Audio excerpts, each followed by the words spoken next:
Chapter 5:36. Chu Qingyan woke up from her dream and realized that she was already back in the inn. Furthermore, she was back on the bed that was made of ice. She rubbed her messy hair and got up, only to see Big Ice Cube, who was dressed neatly, playing chess with her. When he heard her get up, Xiao Su didn't turn around. He tapped the table and said, "Come and have breakfast after you wash up." Chu Qingyan stretched lazily and got up to wash up. When she sat down and was about to eat, Xiao Su spoke. "Yi Lingfeng borrowed the token that Duguqing gave you this morning." "This morning?" Chu Qingyan looked at the dawn sky outside and couldn't help but feel confused. It was already early enough. This morning? Wasn't it even earlier? Yi Lingfeng seems to be very concerned about Sister Dugu, Chu Qingyan muttered as she tore off a piece of sesame seed cake and put it in her mouth. Her words reminded Xiao Su of the eagerness he had shown when he appeared in front of him this morning. Xiao Su put down the white chess piece and picked up the black chess piece. "I hope he can bring back good news." Chu Qingyan nodded. She hoped that Ethereal could cure Duguqing. If even Ethereal couldn't do it, then she couldn't think of anyone else who could. Chu Qingyan had just finished eating a piece of sesame seed cake when the door was pushed open and a beautiful figure rushed in. "I guessed you were here. Quick, come with me to see the love grass. It's about to sprout." As soon as she finished speaking, a hand grabbed Chu Qingyan's wrist and pulled her up. At first, Chu Qingyan was still shocked that someone would dare to barge into Big Ice Cube's room at this time. However, when she heard Qing Yanluo's voice, Chu Qingyan took the initiative and pulled Qing Yanluo out of the room. Okay, let's go." Hey, you're running in the wrong direction. My room is this way." Qing Yanluo shouted helplessly. "Why didn't you say so earlier?" Quick. Chu Qingyan changed directions again. She had no choice. She was in too much of a hurry, so she couldn't distinguish between north, south, east, and west. Xiao Su listened to the noise outside the door. His ink-black eyes curved slightly. He put all the chess pieces in his hands into the box and got up to follow them. As soon as Chu Qingyan arrived at Qing Yanluo's room, she saw her parents, Turin, Hualing, and the others already gathered at the table. She was slightly surprised. It was just daybreak, so why was everyone up so early? However, Qing Yanluo was even more shocked. "How did all of you get in here?" "I walked in." Father Chu waved his hand impatiently at her and urged, "Little Yama, hurry up and make Xiao grow taller." Qing Yanluo face-bombed. Was it really okay to barge into someone else's room? "Little girl, don't you care? They're all yours." Chu Qingyan rubbed her nose. "How were they all hers?" "Her father was hers, her mother was hers, Turin, Hualing, yes, turn around, and the big ice block standing behind her was also hers. Yes, they were all hers." Meow, Qing Yanluo didn't have the time to bicker with them. She walked to the windowsill where she had placed a box. She opened the box and a small basin appeared inside. Qing Yanluo carefully placed the small basin on the table. "I've already planted the seeds of the love grass in the basin. All we have to do now is wait for it to sprout." As soon as Qing Yanluo finished speaking, someone raised a question. It was Father Chu. "Doesn't the grass need sunlight? If you put it in the room, won't it feel like it won't come out if it can't wait for warmth?" Qing Yanluo replied, "The love grass doesn't need sunlight or rain because I've already buried the powder of various herbs in the soil. The love grass only needs to absorb the essence of these herbs to grow rapidly." Everyone nodded in understanding. "Oh, then won't it feel shy with so many of us gathered here?" Father Chu asked again. Qing Yanluo's eyes twitched. "Then you can leave first." "No way. I want to see it grow taller." Father Chu turned his head away, hugged his arms, and pouted. He looked exactly like a stubborn child. Everyone expressed their frustration. After the time it took to brew a cup of tea, everyone was still gathered around a pot of soil, concentrating. "Little Yama, is there something wrong with the grass? Why hasn't it come out yet?" Father Chu asked again. Qing Yanluo was too tired to complain. At this moment, Chu Qingyan pulled her father in front of her and said gently, "It's because it's not full yet. It needs more nutrients to grow taller." Although her father's treatment was beginning to take effect, his condition was erratic. Sometimes he still behaved like a child. As a child, if she couldn't help with the treatment, she could only be patient and take care of him. A tree wants to be still, but the wind won't stop. A child wants to be raised, but his parents are no longer around. Love had to be meticulous to the smallest detail. Great love didn't need words, much less small love. Isn't Kai Kai right? Mr. Chu turned to look at his son-in-law. Xiao Su was already used to being called out by Father Chu. He nodded. That's right. It's great to have a son-in-law. It's great. Father Chu said proudly. Xiao Su accepted it calmly. Hua Ling was shocked. What was going on? He had only been away for a short month. Why did the interaction between Master and Father Chu change so quickly? Wasn't it too shocking? Chu Qingyan sighed helplessly. She was the one who answered the question, all right? Why did she turn into a giant ice cube? Chu Qingyan expressed her dissatisfaction. The wait was long. Fortunately, Father Chu was there to make jokes and jokes. It didn't feel like waiting was torturous. It's moving, it seems to be moving, Father Chu exclaimed. Everyone's eardrums were about to burst from his screams. Chu Qingyan shook her head and laughed. Her father was jumping around more happily than anyone else, but his observation skills weren't for show. Others hadn't noticed it, but he had. At this time, everyone was focused on the small basin. Even the active Father Chu was no exception. He put his hand to his lips, indicating for everyone not to speak. Otherwise, they would scare little Xiao Xiao. Everyone laughed at his words. However, when they saw the soil loosen and a small yellow head slowly grow out, everything was so slow that nothing happened. But in the blink of an eye, that thing grew a little. Everyone couldn't help but hold their breaths. Just like Father Chu said, they were afraid of scaring this little thing. After 2 hours, the love grass had already grown an inch. It had turned from yellow to green. Although they couldn't see its full appearance, it was very pleasing. It's growing so slowly, Father Chu muttered. It's even slower than when Dan Yang gave birth to Cai Zai. His words swept away the gloomy atmosphere in the room. Everyone couldn't help but laugh.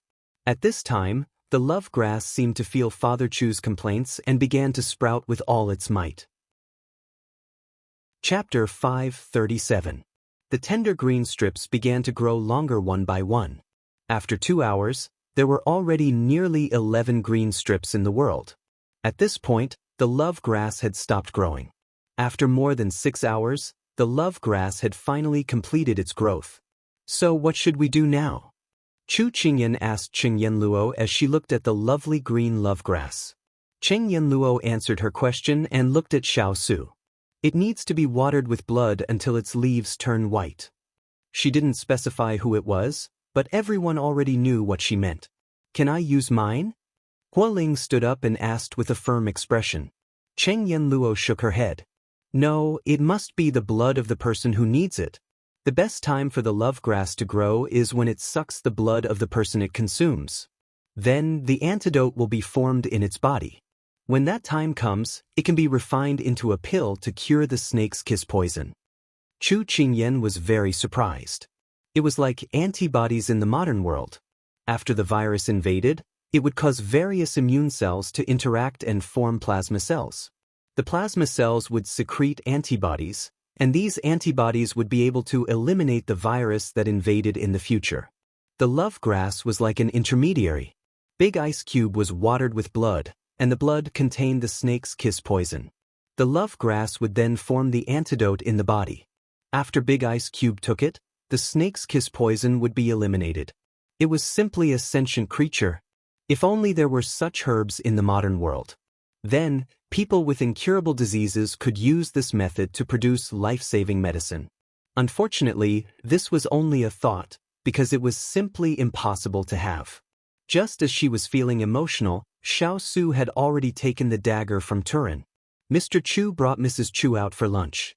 Before leaving, he patted his son-in-law's shoulder and comforted him. A real man should bleed and sweat, but not cry. Don't cry, it doesn't hurt at all. Then he added, if it really hurts, just cry secretly. I'll pretend not to see it. After saying that, Mr. Chu left with Mrs. Chu. A conversation could be heard from afar. Yuan Lang, we can wait for the pill to come out before we eat. It's okay, I'm not that hungry, Mrs. Chu suggested. It's scary to cut your wrist. Dan Yang, don't look. Mr. Chu pretended to be frightened. When you were injured in the past, I helped you a lot. Don't worry, I'm quite brave. Mrs. Chu smiled. Mr. Chu's voice his voice softened. I don't want to see it. Just as he was about to cut his wrist, he suddenly paused. He turned to look at Chu Qingyan and said, Don't look. Chu Qingyan's heart was already in her throat, but when she heard his words, she hid all her emotions. She looked up and smiled mischievously at him. I'm not afraid. Don't forget that my sword has tasted blood before. Xiao Su looked at her deeply, then looked away. The sharp blade cut across his wrist, and a red thread appeared on his wrist. It was enchanting but bright red. Then, blood flowed out and dripped onto the love grass. He didn't even blink during the process, as if it wasn't his hand that was cut. Chu Qingyan covered her left wrist as if she felt the same way. She didn't dare to look, but she didn't want to look away. Yen Luo had said that she could only stop watering the leaves until they turned white. If the love grass didn't turn white, it meant that she had to keep watering it and couldn't stop. Once she stopped, it would mean that all her efforts would be in vain. Chu Qingyan thought about this possibility, and her whole body tensed up like a thread. She didn't dare to miss the changes in the love grass. Cheng Yenluo and the others also held their breaths as they observed the love grass. After the time it took to brew a cup of tea, Xiao Su's face had become somewhat pale. However, he remained indifferent and maintained his previous posture. Chu Qingyan's heart ached. She thought that the last herb would be the antidote to the ice cube's poison. Who would have thought that this herb, which was the easiest to obtain, was the hardest to refine out of the three? Just as Chu Qingyan was about to bite her lip, the color of the love grass started to fade. It went from a verdant green to a tender green, to a light green, to a light yellow, and finally to a snowy white. Xiao Su hit the acupoints on his body, and the blood on his wrist stopped immediately. Chu Qingyan could not be bothered to look at the love grass. She immediately took out the medicine and gauze that she had prepared earlier and went over to bandage his wounds. After carefully bandaging his wound, Chu Qingyan looked up and saw the fine sweat on his head. She couldn't help but feel even more distressed. Normal people could donate 200 to 400 milliliters of blood, but the ice cube had lost more than that. She turned around and glared at the snowy white grass in the basin. It's all your fault. If you hadn't sucked so much, my ice cube wouldn't have to work so hard. She didn't know if it was just her imagination, but she actually felt that the love grass had actually shrunk back. She rubbed her eyes and found that the love grass was stretching out its branches perfectly fine. She thought that she must have been too tired recently and was seeing things. After the bandaging was done, Chu Qingyan brought him some warm water and some brown sugar water for him to soothe his throat. Although Xiao Su didn't like this kind of sweet stuff, he still drank it when he saw her worried face. Sometimes, it wasn't the water that was sweet, but the intention. At this moment, Cheng Yenluo couldn't care less about Xiao Su. She looked at the pot of love grass that had changed color and couldn't bear to part with it. She looked left and right and her whole face was almost glued to it. Sister Yenluo, what should we do next? Chu Qingyan found that Yenluo had completely forgotten about them. Her face was full of black lines and she couldn't help but ask. Cheng Yenluo waved them away as if they were flies. She said to them, There's nothing else now. You can go back and rest. I'll send the pills over after I've developed them. Chu Qingyan nodded and then helped the ice cube out of the door. However, when they went out, Chu Qingyan felt as if something was calling her. She turned around and saw the love grass in Cheng Yenluo's hand. She shook her head. She was too tired. Not only did she have hallucinations, but she also had auditory hallucinations. Big Ice Cube, from today onwards, I'll nourish your body well. I'll definitely make up for all the blood you've lost. Chu Qingyan declared to him. Xiao Su just smiled. At this time, everyone hoped that the pills would be developed smoothly. They didn't want any accidents. Chapter 5:38. But to everyone's disappointment, that medicinal herb was indeed successfully developed, without any accidents. However, there was still a small interlude. Chu Qingyan supported Xiao Su back to the room. Actually, strictly speaking, she was the one who carried him back to the room. Although his complexion was a little pale, and he had lost a little more blood, his steps were firm, and he walked with the wind. It was completely impossible to tell that he was a person who had just bled. On the other hand, she had gathered too much mental energy earlier, and now that she had relaxed, her entire body was abnormally tired. Adding that she had slept late last night, and had woken up early this morning, her eyelids were already starting to droop, and she was indescribably tired. Xiao Su's hand was placed on her left wrist, and he rubbed that white gauze. Raising his head, he saw that her head was tilting bit by bit, as though if it tilted a little, she would fall over. He walked over, but she did not notice. He looked at his own left hand, and then used his right hand to lift her up, and then pulled her into his embrace. Finally, he brought her to the bed, and after covering her with a blanket, her peaceful face entered his eyes. "Little fellow, have a good sleep," he softly muttered. After planting the medicinal herb, they still had to wait for the medicine to be refined. The little fellow's mental state was so tense, he was afraid that it would be torturous later on. Why not let her sleep directly, and when she woke up, everything would be over? And Chu Qingyan, who had entered the land of dreams, was currently in the middle of the clouds. In front of her, there was an endless sea of rolling clouds, and behind her, it was still the same. She felt that it was very strange. Why did she suddenly appear here? At this moment, a familiar voice sounded from below. Big sister, look below, Kaofo is below." A child's voice cheerfully shouted. Hearing that, Chu Qingyan immediately lowered her head, and saw that the love grass that she had seen in her dream before had once again appeared in front of her.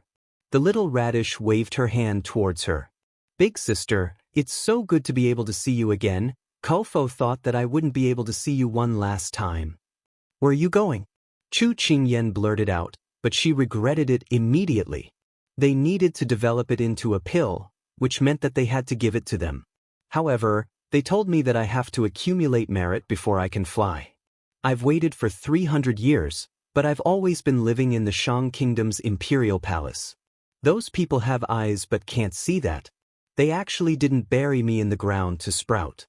So I used my thoughts to feel your obsession with me. I know that you're a kind-hearted person, so I recognized you as my master. That's why I came to you in your dreams and asked you to find me. So it's becoming an immortal. Congratulations, this is a good thing. As your master, you can just ignore it. After all, we used such a cruel method to treat you. I hope you can forgive us. We have our own difficulties. It's not fair to say this to you. Although we apologize, we still hurt you for no reason. Chu Qingyan blamed herself. Big sister, you're thinking too much. Our love grass clan is born at dawn and dies under the cold moon. Our lives are short, but we hope to do many meaningful things in this limited day. Saving the dying and helping the injured, that's our mission. Look, Kaofo's grandfather has already ascended. Father has also ascended. Mother has also ascended. Only Kaofo is left in the clan. If it wasn't for Big Sister's help, Kaofo wouldn't be able to reunite with her family. Love Grass's eyes shone brightly, and its face was filled with gratitude. Chu Qingyan didn't expect that they would inadvertently help Love Grass, but she still felt somewhat guilty. You're a good child. I thank you on behalf of my Big Ice Cube. You're welcome. If it wasn't for your Big Ice Cube's blood, I wouldn't have improved so much. If it wasn't for you being so anxious, I wouldn't have wanted to change my skin color so early. If I eat more, my power will increase. Love Grass's tone was filled with pity. Chu Qingyan couldn't help but pat its head. Little imp, you're so smart. All right, Kaofo has to go. Death isn't the end, it's rebirth. Big sister, don't be sad. Goodbye. The love plant's body became transparent once again. It giggled without a care in the world. Is this a dream? Chu Qingyan saw that it was about to leave and couldn't help but ask. If Big Sister believes it, then it's not a dream. If Big Sister doesn't believe it, then it's just a dream. Meow, awu, alala, aha, mwada ascension. Big Sister, we'll meet again if fate allows. As soon as it finished speaking, there was nothing in front of her. When she opened her eyes again, she was already at the top of the bed. Chu Qingyan got up and rubbed her temples. She dreamed of love grass again. Was it a dream? Or was it not? She couldn't tell anymore. Maybe it was just a dream she made up in her heart to not let herself feel guilty. If she believed it, then it was real. If she didn't believe it, then it wasn't. She still hoped that Kaofo could reunite with her family soon. "Master, you're awake?" Xining's joyful voice sounded. Chu Qingyan nodded and got off the bed. "How long have I slept? Where's His Highness?" Xining walked over, holding her outer clothes in her hands. She smiled and said, "You've slept for more than 2 hours. His Highness told this servant not to wake you up, but you didn't expect you to wake up so early. His Highness should still be outside talking to Sir Turin." Chu Qingyan nodded. Then she felt that her stomach was empty, so she asked Xining to prepare some food. The advantage of staying at the inn was that whenever you wanted to eat, it could be delivered immediately. When Chu Qingyan was about to gorge herself on the food in front of her, Xiao Su had already walked in. Seeing her get up, he sat down in front of her. "Big Ice Cube, have you eaten? If you haven't, let's eat together. If you've eaten, then eat a little more." With that said, she asked Xining to prepare another pair of chopsticks. No matter how Xiao Su answered, she wanted him to eat a little more. Xiao Su had indeed not eaten yet, so he did not refuse and the two of them ate together. Halfway through the meal, Xiao Su said, "Someone came from the palace today. The Crown Prince of Shang Country asked you to come to the palace when you have time." Did he say anything? Chu Qingyan was a little surprised. Could it be something to do with Duguqing? The person who summoned her did not mention anything. Xiao Su shook his head. Then have young Master Yi and Ethereal returned? They had left early in the morning. Logically speaking, they should have returned by now. Someone from the palace sent a message on behalf of Ethereal, saying that her injuries are very troublesome and she will be staying for a while. "Okay, then I'll go to the palace in the afternoon." Hearing that her injuries were troublesome, Chu Qingyan was a little worried. She wanted to go and take a look. As for the research of lovegrass, Yen Luo said that it would take at least a day, so she had time to go to the palace first. She heard that those who treated Duguqing's illness did not return. She hoped that Ethereal would not follow in their footsteps. Chapter 539. After Chu Qingyan finished her meal, she brought Green Gourd and Liu Guang to the Shang Kingdom's imperial palace. It happened to be the afternoon when the crowd was the densest. Their carriage moved slowly through the bustling city. When they arrived at the Shang Kingdom's imperial palace, it was already evening. It seemed that the higher-ups had specially instructed for the guards to let her pass even though the token was in Yi Lingfeng's hands. There were already people waiting at the palace entrance. When they saw Chu Qingyan, they welcomed her and led her to a quiet palace. Joyous Clear Palace. This name sounded like a place where a woman lived. Chu Qingyan didn't understand why Duguqing would choose this place to meet, but she felt that this person shouldn't have any ulterior motives towards her. As soon as this thought flashed through her mind, she felt that she was overthinking things. Duguqing looked like an upright gentleman, and her thoughts were too dirty. Moreover, she vaguely felt that she was too familiar with this Duguqing. When they arrived at the palace entrance, Green Gourd and Liu Guang were asked to stay outside. Chu Qingyan didn't think much and walked in. When the palace door closed behind her, Chu Qingyan saw the pink, green, and red decorations in front of her. She once again suspected that the person living here was actually a woman. When she turned her head, she saw the person sitting at the head of the table. Today, he was wearing a red palace robe. Sitting upright, he had a strong aura. This appearance made Chu Qingyan unsure whether this person was Duguqing or not. "Qingyan greets Your Highness, the Crown Prince." She bowed. "Little Qingyan, there's no need to be so courteous. Rise." A bright voice came from above. It was a familiar address, a familiar voice, and a familiar tone. Chu Qingyan looked up in a daze. The person sitting in front of her had a familiar expression. "Your sister Dugu?" Chu Qingyan was slightly surprised. "Can't recognize me? It's just a change of clothes and a voice-changing pill." Duguqing stood up and slowly walked in front of her. Then she raised her hand and patted her head like in the past. "Hey, Don't keep hitting other people's heads. You'll become stupid. Chu Qingyan snatched her little head back from her hands. Anyway, you have your big ice cube. He's wise and farsighted. No one can compare to him. What are you afraid of? Dugu Qing played along with her. The scene replayed, and the conversation between the two of them appeared once again. Chu Qingyan forgot to react. She only reacted when she saw the mocking expression of the person in front of her. There were no two identical leaves in the world. It was the same even if they were twins. No matter how similar they were still different. Sister Dugu. Chu Qingyan's eyes reddened. Oh my, little Qingyan, I haven't seen you for half a month and you've become so soft and adorable. You cry when I poke you. Good. I'm fine. I don't feel bad at all. Dugu Qing's tone was teasing, but her hands had already unconsciously wrapped around her shoulders. The person who told her not to cry had a ripple in her eyes.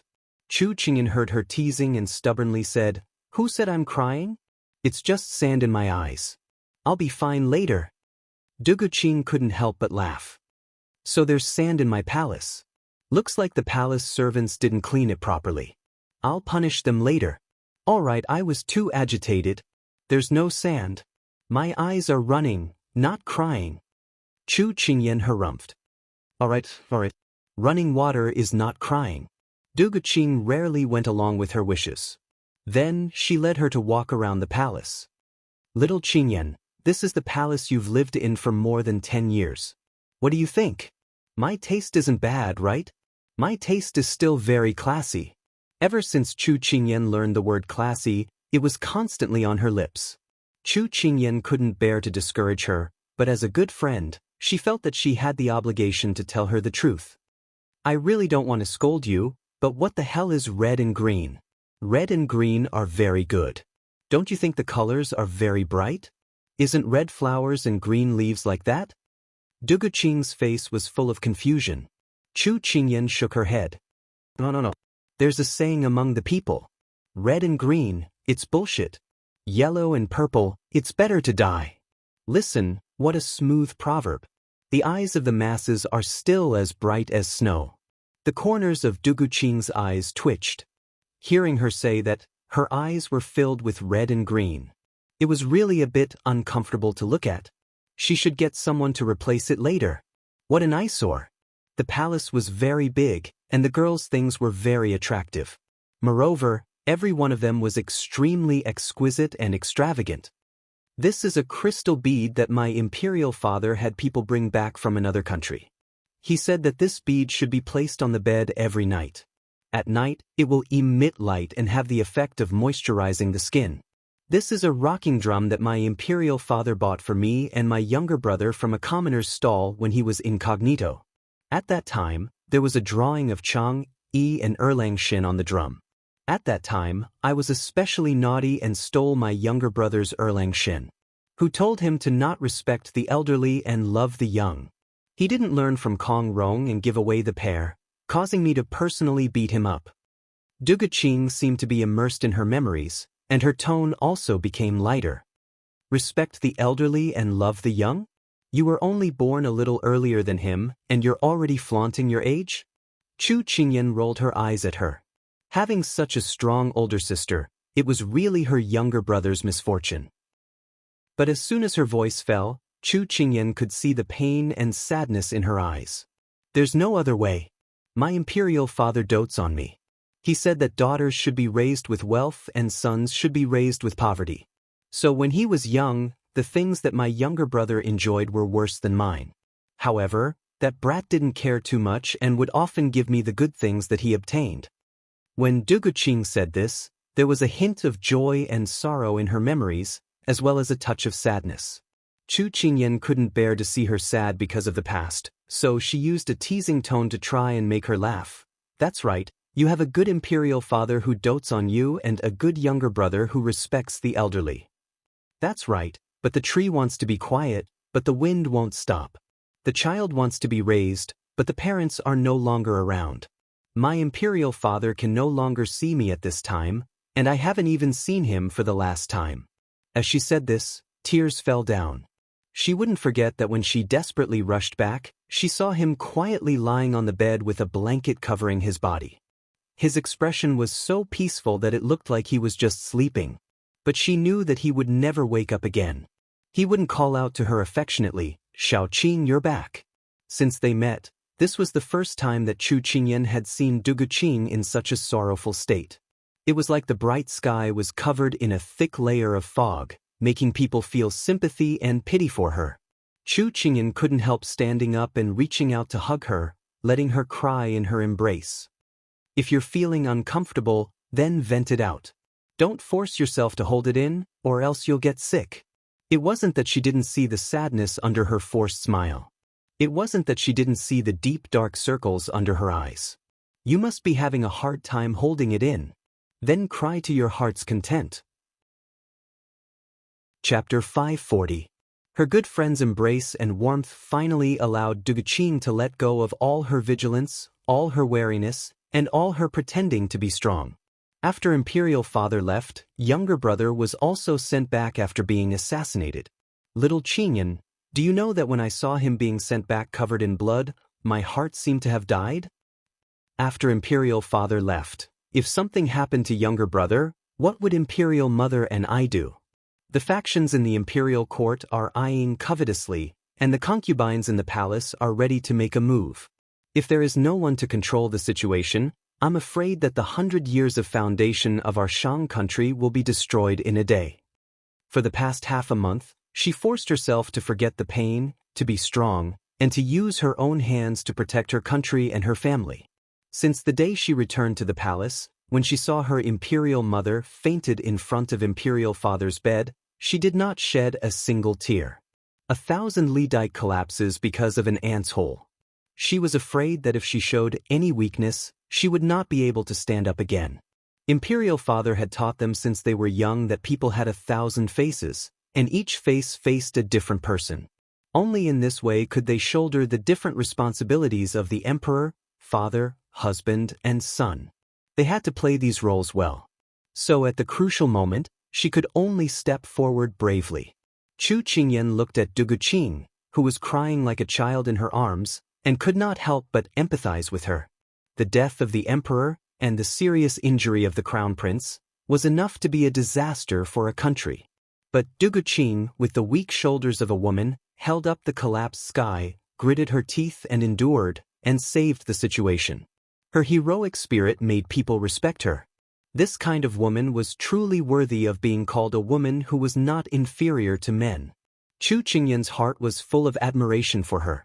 It was just that this spirit was too heavy. It bore too much pain, blood, and disaster. If she was not careful, it would crush that weak shoulder. She felt sorry for her. Previously, in everyone's eyes, she was as bright as the sun in the sky. When she smiled, she was like a blooming flower. When she played tricks on people, she was as cunning as a fox. When she helped her friends, she did not hesitate and was as carefree as a child. Now, she was dressed in a palace robe, her beautiful eyebrows were slender and sharp, and she was 70% cold and 30% smiling. Her lively temperament had been restrained, and her heart was filled with deep worry. She no longer had the sweet laughter from before. Because there was a comparison, there was a difference. It was also because of this difference that made people feel sorry for her. Chu Qingyan thought about her current situation and felt even more worried. She couldn't help but ask, "Why didn't you acknowledge us in the palace yesterday?" Duguqing wiped her tears and smiled helplessly. "I really want to reunite with you.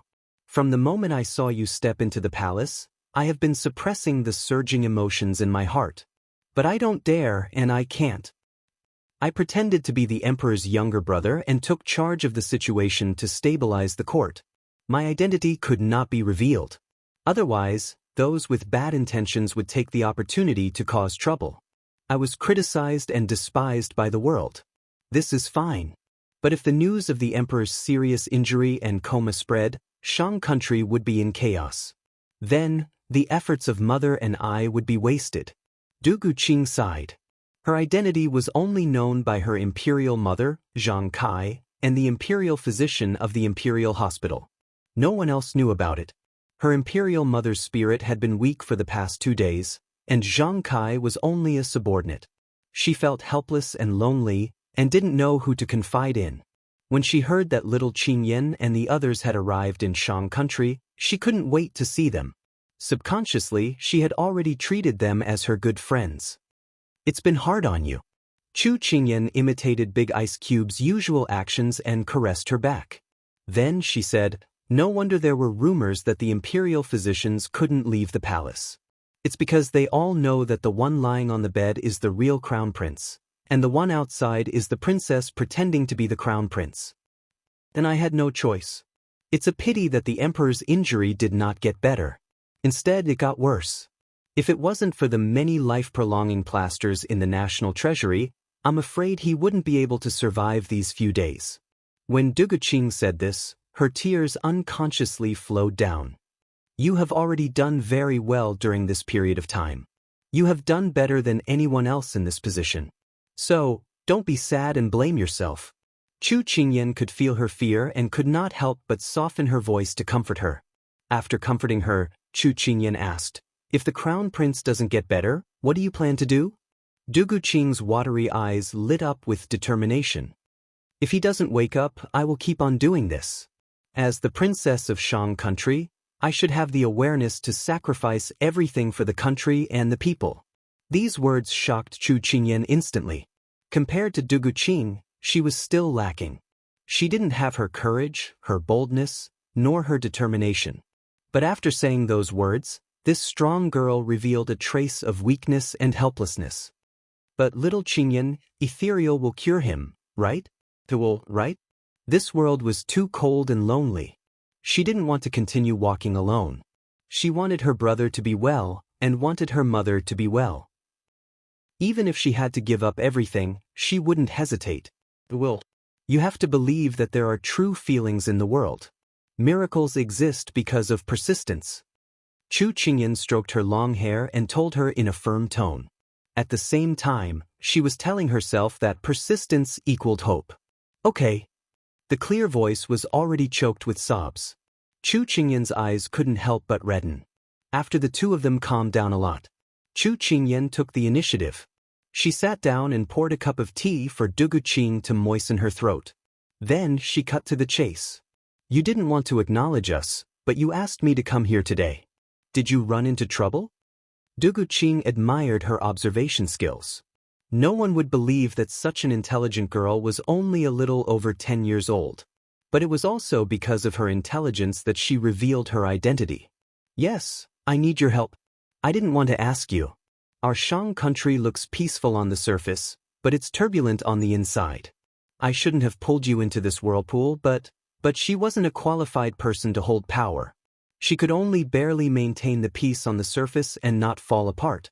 But she was worried that after a while, if her brother didn't wake up, she wouldn't be able to control the situation. Everything would turn to ashes. I'm sorry. I know I shouldn't have asked you. Your identities are too sensitive. It's not suitable for you to get involved. After saying this, Duguqing regretted. She regretted that she had caused trouble for little Qingyan.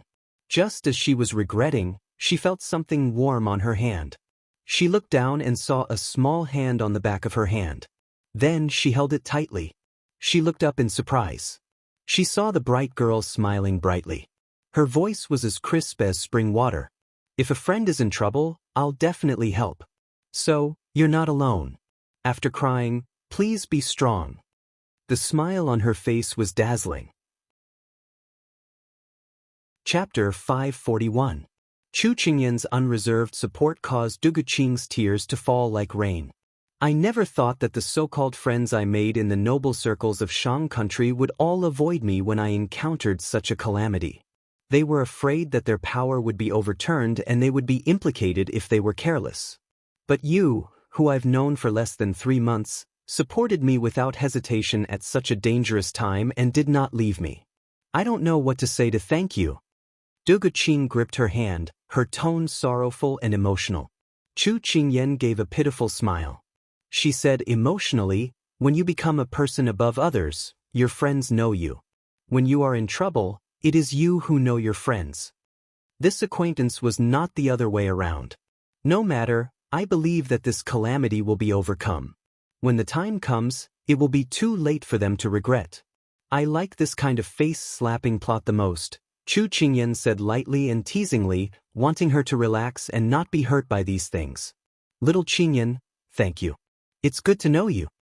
Duguqing wiped her tears and gave a smile from the bottom of her heart. Of course, I am loved by everyone. The flowers bloom when they see me, the grass worships when they see the grass. Little Wang Fei is happy. In order to make Duguqing happy, she even used the catchphrase that she didn't understand when she was young. She was crying from laughter inside. How could Duguqing not know her thoughts? She put away her sadness and returned to being the handsome and calm His Highness the Crown Prince. Dujejie, oh no, I'll call you Your Highness the Crown Prince in case the walls have ears. Chu Qingyan stuck out her tongue and then her expression turned serious. What do you need me to help you with? I hope you can pretend to be someone. Duguqing looked at her with the same serious expression. Chu Qingyan frowned and asked seriously.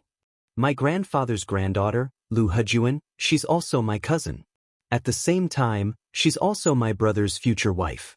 However, my grandfather and cousin Hejuan's family are all at the border of Shang country and 200,000 soldiers are under his control.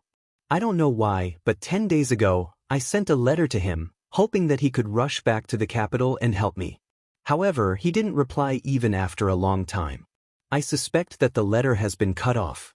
If cousin Hejuan can appear in the imperial palace at this time, it means that my grandfather already knows about this matter and the army is on the way. Those people who are pressuring me inch by inch will have some fear. At least in the short term, I will have time to plan. Although their father had taught them a lot about how to deal with politics, they had never really fought with swords and spears. When she understood the situation, she was already surrounded on all sides. Plus, she only had the palace guards and 30,000 soldiers guarding the city. How could she fight against the 100,000 soldiers that third uncle secretly raised? Third uncle colluded with concubine Mei and wanted to support third brother to become the emperor. His goal was already clear. Now, he was spreading all kinds of unfavorable rumors about Duguqing, the crown prince. The officials and people who didn't know what was going on were all stirred up. Gradually, there were calls for the crown prince to be dethroned and replaced. If this situation was allowed to spread, then it would really be difficult to do anything. Not only third uncle, but fourth brother was also ready to make a move. Recently, he had been trying to get the officials to work for him. Plus, his mother's family was a famous family in Shang country. More than 20% of the officials in the court were his grandfather's students. So, it was a piece of cake for him to get those officials to work for him. The position of the crown prince was slowly being pulled down. Third prince and fourth prince's positions were superior. The court gradually became a tripartite balance of power. After Duguqing finished analyzing the current situation to Chu Qingyan, she said in a self-reproachful tone, if it was a Qing, he would not have given them the chance to take advantage of the situation. Emperor Father once said that a Qing is a rare talent that only appears once in 100 years in the Shang nation. If not for those bastards, he would not have. Her words were stuck in her throat. She closed her eyes and didn't continue. The most important thing for her now was not to be swayed by these emotions. Chu Qingyan encouraged her. Don't be sad. Cousin, right? I'll do it. But with my height and age. Suddenly, Chu Qingyan hesitated. Wasn't her appearance a little too young? Don't worry. My little cousin is only 13 years old. She was betrothed to my brother when she was still in the womb. Your height is about the same as a 13-year-old. You just need to make your eyes thicker. She hasn't been back to the capital for 3 years. So, you don't have to worry about people recognizing you. Duguqing explained with a smile. Duguqing looked to be 16, so Duguqing should be 16 too. Lu Hejuan was only 13. Did the ancient people really like to betroth children? And there was such a big age gap? That's not right. She and Big Ice Cube laughed so hard that they cried. That's not a problem. I just have to pretend to be his little cousin for a few days. This is an opportunity to eat and drink in the palace. I can't miss it. Chu Qingyan said it lightly, but she knew that this identity was very tricky. It could be easily erased. However, she had someone backing her up. So, she wasn't afraid. Speaking of this, Chu Qingyan thought for a while and said, I'll go back and tell Big Ice Cube later. Then I'll wait for your notice. Okay. I'll seal off the news of your 2 visits to the palace. Don't let anyone find out about your whereabouts. Also be careful. Dugu Qing said solemnly. Yes, Your Highness. Chu Qingyan smiled mischievously at her. Chu Qingyan was about to leave when she heard Dugu Qing call her name. She couldn't help but turn back and ask, Is there anything else? Take Yilingfeng with you. If there's nothing else, don't let him enter the palace. Dugu Qing hesitated for a moment before saying, But are you afraid of rekindling old feelings? Chu Qingyan teased. Dugu Qing glared at her. If it weren't for our friendship, I'd beat you up. Chu Qingyan shrugged. At this moment, a palace servant came to report, Young Master Yi wants to see Your Highness. Chu Qingyan winked at her. You two have a good talk. Fate doesn't come easy. During this period he missed you so much that he didn't eat or drink. Everyone makes mistakes. The first time can be forgiven. If you can't, you can beat him up to vent your anger. But don't wrong yourself. Why do I feel that you're as long-winded as my mother? You're so mischievous. Dugu Qing snorted. This is called being smart and understanding, Chu Qingyan said openly, trying to flatter herself. So that's why you're so thick-skinned. After Dugu Qing finished speaking, she said to the palace servant, Bring him to the front hall. I'll be there in a moment. After the palace servant left, Dugu Qing threatened Chu Qingyan, I'll skin you when I come back. Then she left. Chu Qingyan looked at her back and slowly restrained her mischievous smile. I hope that lovers will find their way together. Chapter 542. Dugu Qing came to the front hall and the first thing she saw was Yilingfeng's tall and straight figure. She could still remember the first time they met on the street. Through the crowd, she could see this youth at a glance. He was confident and unrestrained, his peach blossom eyes overflowing with light. Just one glance was enough to make people unable to resist being attracted. Now, the world had changed. She stood behind him, but it was like there was a sea of people between them, making it impossible for her to approach him. Which family's youth was so outstanding in the past? The tip of his brow, when the elegance fell, it filled the ground with peach blossoms. Dugu Qing was a bit absent-minded. Right at this moment, Yilingfeng seemed to have sensed her presence and slowly turned around. Xiao Qing. He looked into her eyes and gently called out. The confident and beautiful youth in front of her had purple eyebrows and a tall figure. He was like a jade tree in front of the wind. Just a slight frown or a smile was enough to make a young girl fall in love with him. Not to mention the current him, with his gentle tone and deep emotions in his eyes, it was even more moving. In the past, Dugu Qing had always longed for Yilingfeng to treat her gently and lovingly. Even if it was just once, it was fine. But after she confessed to him for the last time, she already knew that this desire was just an extravagant hope. But the current Dugu Qing only thought about her family and the world. She only wished for her family's safety and did not think about anything else. But when the person who had ruthlessly forced her to let go of him stood in front of her again and gently called her Xiao Qing, she was in a daze for a moment. What she had longed for in the past, now that she saw it, her heart was already calm. Because her heart was already riddled with holes, what he said to her no longer had much effect. Young Master Yi, you must have mistaken me for someone else. Although my royal sister and I look alike, we are not the same person. Dugu Qing walked past him and sat down in the main seat. Her expression had already returned to normal as she shook her head with a smile. In the past, Yilingfeng had played around in all sorts of places. His ability to observe people's expressions had long been trained to the point of perfection. When he saw that although she had a smile on her lips, the smile did not reach her eyes. His eyes flashed slightly. Xiao Qing was unwilling to acknowledge him. This fact made his heart clench. Xiao Qing, you don't have to hide it from me. The one lying on the bed is the real crown prince.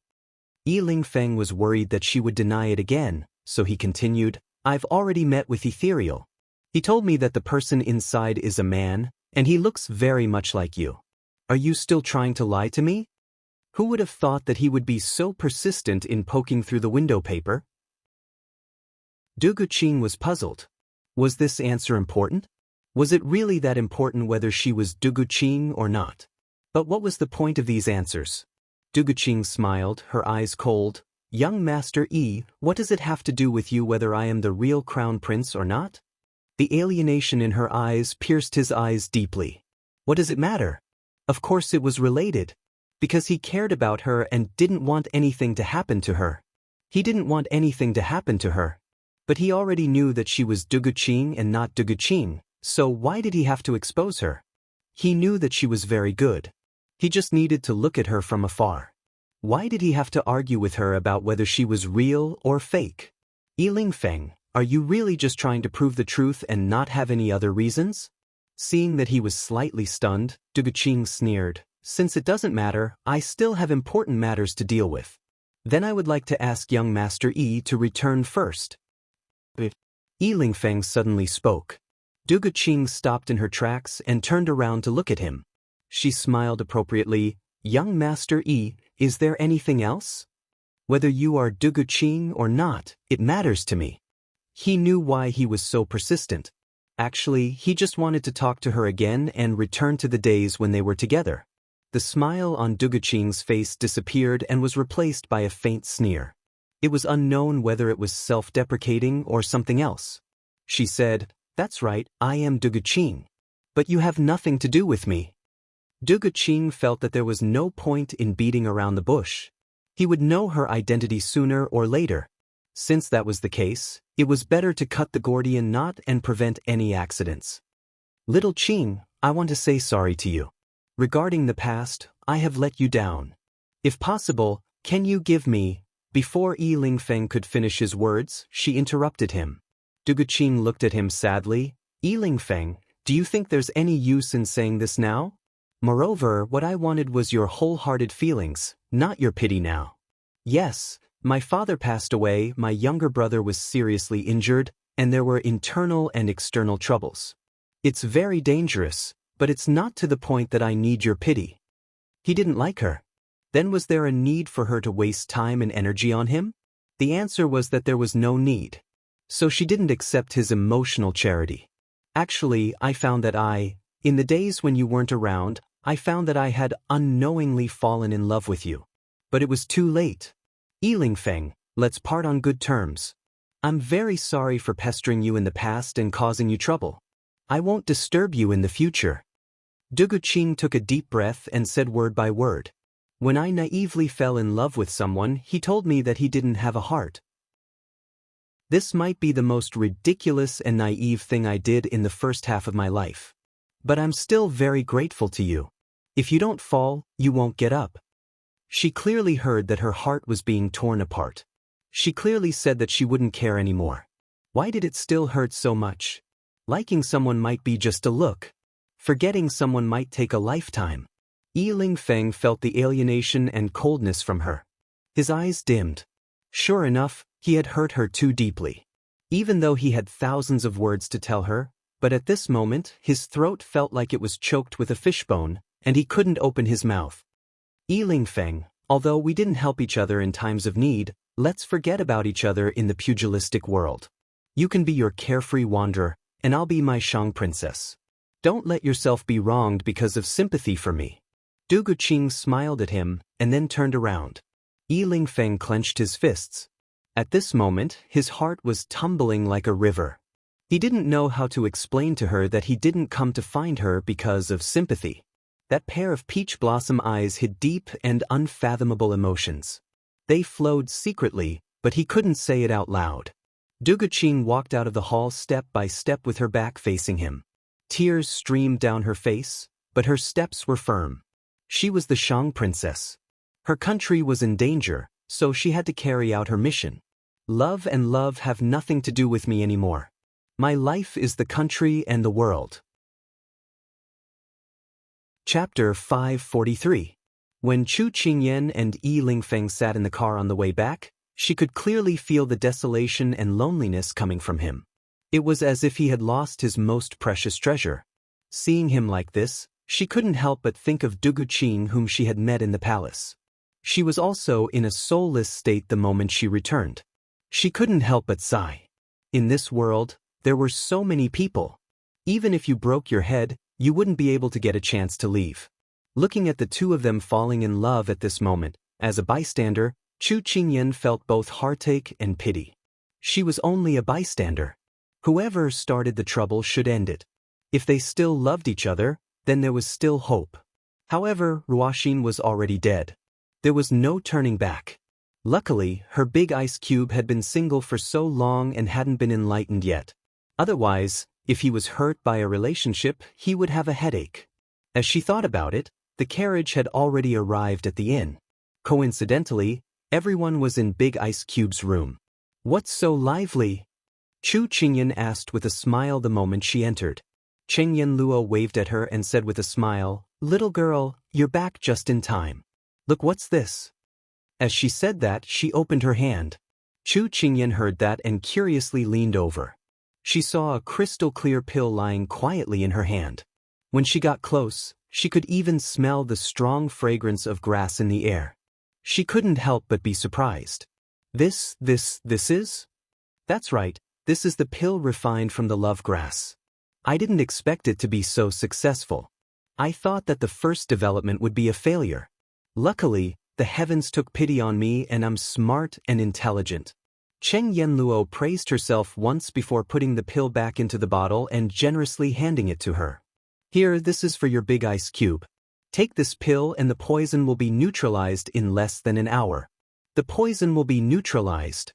The poison will be neutralized. The poison will be neutralized." This sentence kept repeating in Chu Qingyan's mind. She widened her eyes, and her fingers trembled as she held the bottle. She lowered her head to look at it. Cheng Yanluo looked at her dazed expression and couldn't help but rub her nose. Something was wrong. Why wasn't she wild with joy? Why did she look like she had been knocked silly? What was wrong with the little girl? At this moment, Chu Qingyan suddenly jumped up. The dazed look on her face disappeared and turned into wild joy. She found Xiao Su's direction and flew over, throwing herself into his arms. "Big Ice Cube, you're saved? There was hope. There was hope. He's really saved." Xiao Su pulled the person who suddenly turned around and hugged him into his arms. "Yes, we're saved." Hua Ling and the others looked at the young princess who suddenly jumped up. Countless black lines slid down their foreheads. It was only a distance of 3 steps, but the young princess actually used her qinggong. It was simply shocking. However, as his trusted subordinates, they were also very excited that their master was able to neutralize the poison. For example, Turin was already moving his 10 fingers, planning to have a fist fight with Qinghua to vent his excitement and joy. For example, Hua Ling was swinging his arms and legs, planning to fly a few laps in the night before returning. In any case, this group of fierce cavalry was very serious at the crucial moment. When they shouldn't be serious, they weren't serious at all. Compared to Xiao Su's indifference, Chu Qingyan could be said to be bewitched. Compared to Hua Ling and the others, she couldn't compare. She watched as Xiao Su swallowed the pill. When Cheng Yanluo finished checking his pulse and announced that he had neutralized the poison, she suddenly laughed out loud. Everyone was taken aback by her actions. Hua Ling and Turin looked at each other. Could it be that their master had neutralized the poison and the young princess was so happy that she went crazy? That wouldn't do. Hua Ling shouted in his heart. "Young princess, come back quickly. Don't go crazy with happiness." However, the words that came out of Chu Qingyan's mouth made everyone unable to restrain their laughter. "Haha, I can go play with Big Ice Cube now. I want to climb high. I want to dive. I want to admire the flowers. I want to go boating. I want all of them." Chu Qingyan circled around the room, jumping up and down. It felt like she couldn't stop. How happy she was represented how much she desired before. What she desired wasn't to go sightseeing, but to be with the person by her side. After everyone laughed, they dispersed. Since their master had been neutralized, they had to pass this news back to the fierce cavalry who were just as worried as them. They stopped searching for medicinal herbs on hand and waited for the next step. Before Father Chu left, he walked in front of Xiao Su with a serious look in his eyes. Son-in-law, the poison has been neutralized, but you can't casually play with people in the future. Otherwise, you'll have to look for medicinal herbs again. Do you understand? Father Chu's words were very casual, but Xiao Su still nodded in agreement. Although Chu Machen's father always spoke incoherently, Chu Machen was already used to his father-in-law's concern, who was as naive as a child. Chu Machen's father left in satisfaction when he heard his son's reply. The people in the room left one by one, leaving behind only Chu Qingyan and Xiao Su. The little fellow was no longer jumping up and down at this time. She suddenly calmed down with her back to him. Xiao Su was puzzled by her behavior. It was inconceivable that such a lively and active person would suddenly become quiet. But now that the snake's kiss poison had been neutralized, the heavy burden in his heart was lifted and his entire body relaxed. Thus, he smiled and wanted to talk to her. Just as he opened his mouth, he saw her suddenly turn around and pounce on him at lightning speed.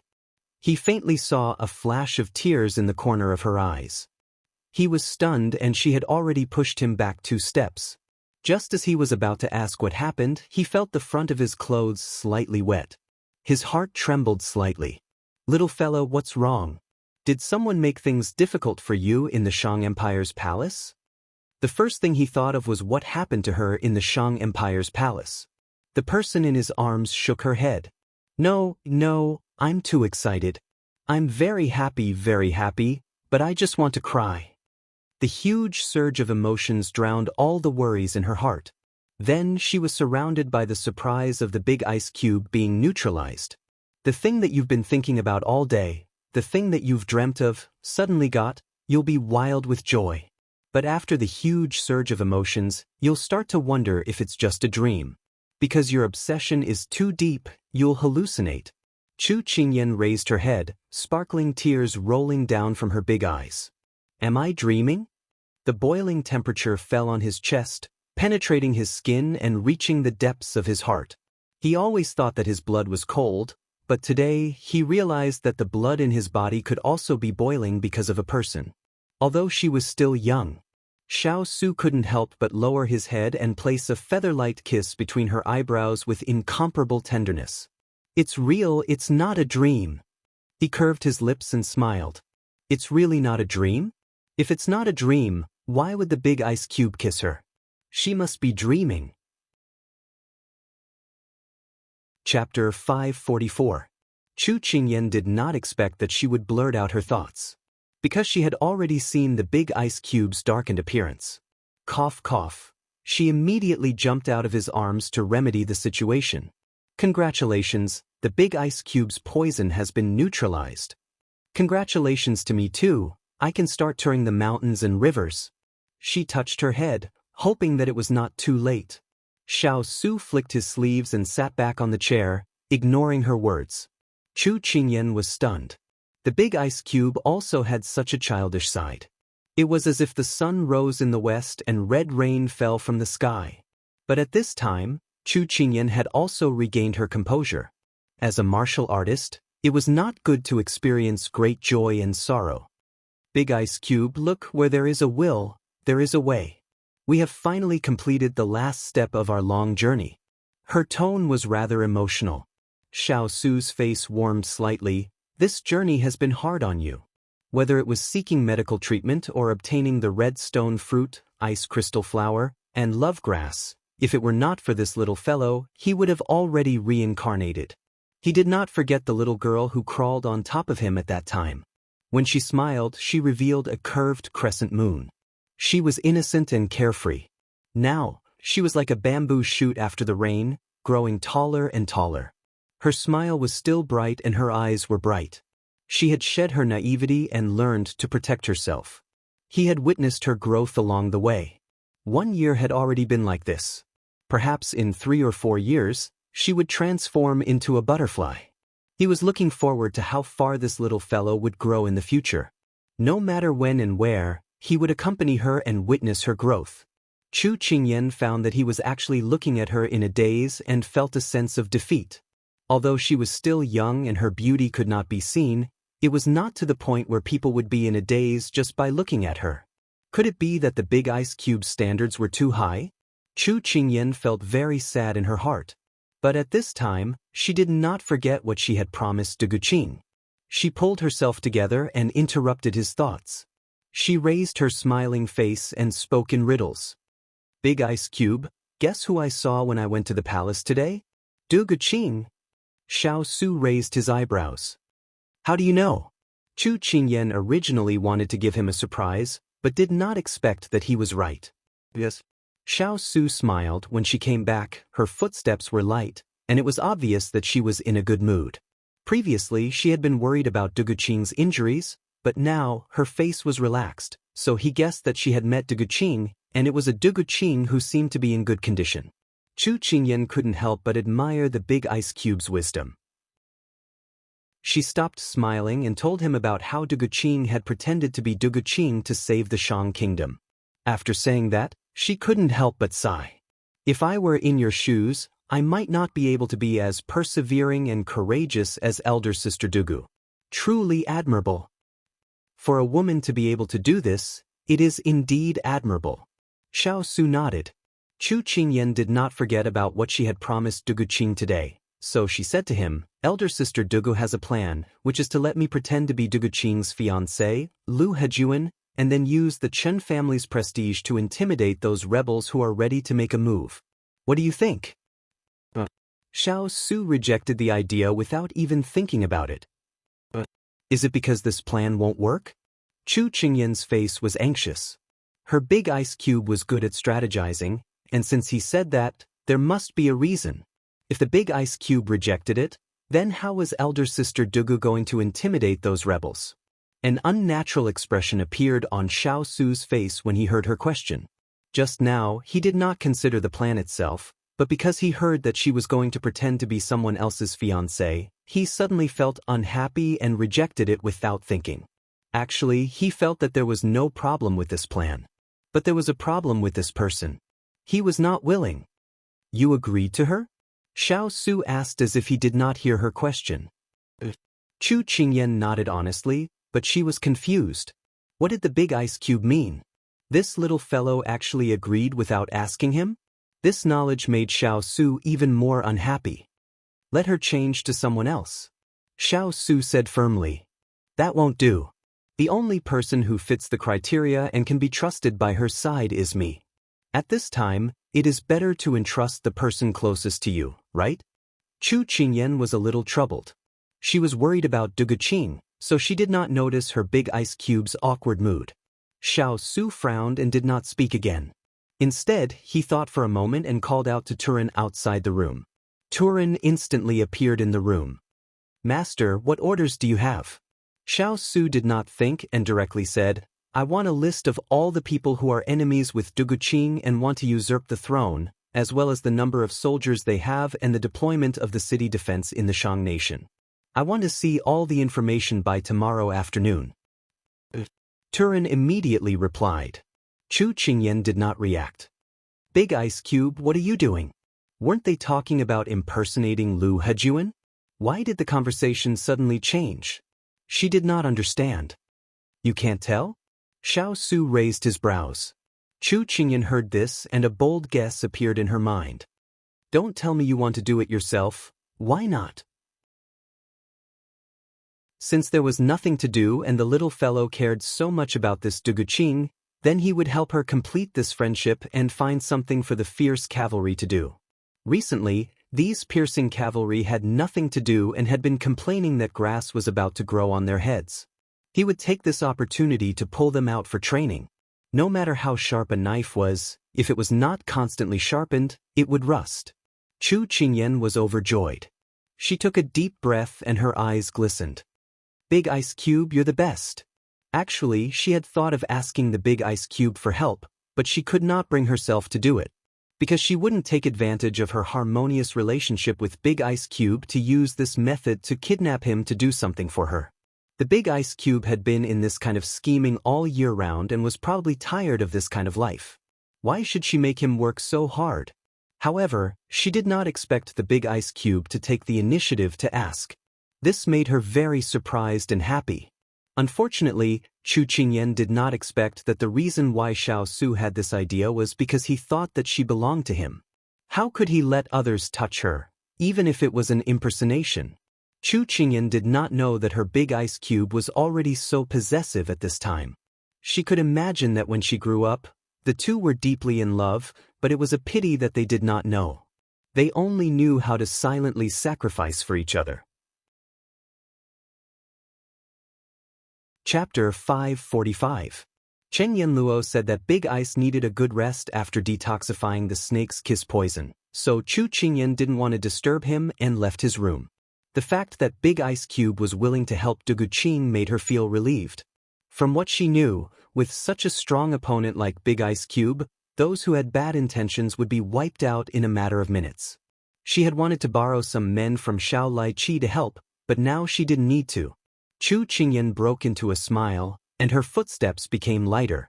But just as she turned the corner, a godlike person appeared in front of her. Chu Qingyan almost bumped into her.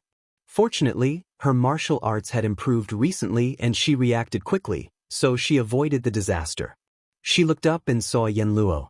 "Sister Yanluo, why are you standing here? Are you sleepwalking?" It was already late at night, and Chu Qingyan couldn't help but ask when she saw Gu Ruoyun standing there motionlessly. Cheng Yanluo heard her teasing, but she didn't play with her as usual. Instead, she looked worried and hesitated. Finally, she spoke as if she had made a decision. The moment she finished speaking, Chu Qingyan realized that something was wrong with her. Seeing how conflicted she was, Chu Qingyan stopped smiling. Then, just as she was about to suffocate from her expression, she heard her question. "Didn't he go to the palace early this morning? Why hasn't he come back yet?" Cheng Yanluo didn't mention his name, but Chu Qingyan immediately understood. Chu Qingyan's eyes lit up. Wow, it was rare to see Yanluo so concerned about Ethereal. Could it be that the two of them had developed some kind of relationship while she was so busy these past few days that her feet barely touched the ground? At this moment, Chu Qingyan came up with an idea. She looked at her innocently and pretended not to understand. "Sister Yanluo, who are you talking about? I don't understand." Cheng Yanluo knew that she was being deliberately mischievous, but at this time, she needed her answer. She could only grit her teeth and listen to her. "Who else? It's Merongju." "You mean Ethereal?" Sigh. Chu Qingyan's face suddenly changed, and she sighed with a little helplessness. If it was any other day, Cheng Yanluo would have seen through her clumsy acting. Unfortunately, she was too concerned at this time. She was frightened by Chu Qingyan's expression. "What do you mean? What's wrong with him? Is the crown prince of the Shang kingdom unwilling to let him go?" She had heard that doctors couldn't leave the palace of the Shang kingdom. Could it be that Murongju was also imprisoned? Seeing her like this, Chu Qingyan couldn't help laughing in her heart. It was so fun to tease a person. No wonder Yanluo and Du Guqing liked to tease her so much before. However, at this time, the show had to be completed. Chu Qingyan lowered her eyes and looked sad. "After I entered the palace today, I wanted to see Ethereal and ask about Sister Duga's injury. Unexpectedly, the guards said that all the doctors who entered the palace were detained to prevent them from revealing the princess's condition. I asked when they could be released, and then the guards said, Chu Qingyan paused and glanced at her, but didn't dare to continue. Cheng Yanluo's face was slightly pale. She grabbed Chu Qingyan's shoulder and asked in a panic, "What did they say? Tell me quickly. Damn it, I'm dying of anxiety at this time." Chu Qingyan was about to fall apart from being shaken by her. She immediately raised her hand to stop her boorish behavior. Then, she replied dizzily, "He said that the princess can only be released after she recovers." But my ass. Cheng Yanluo exploded. When did the little girl become so hesitant?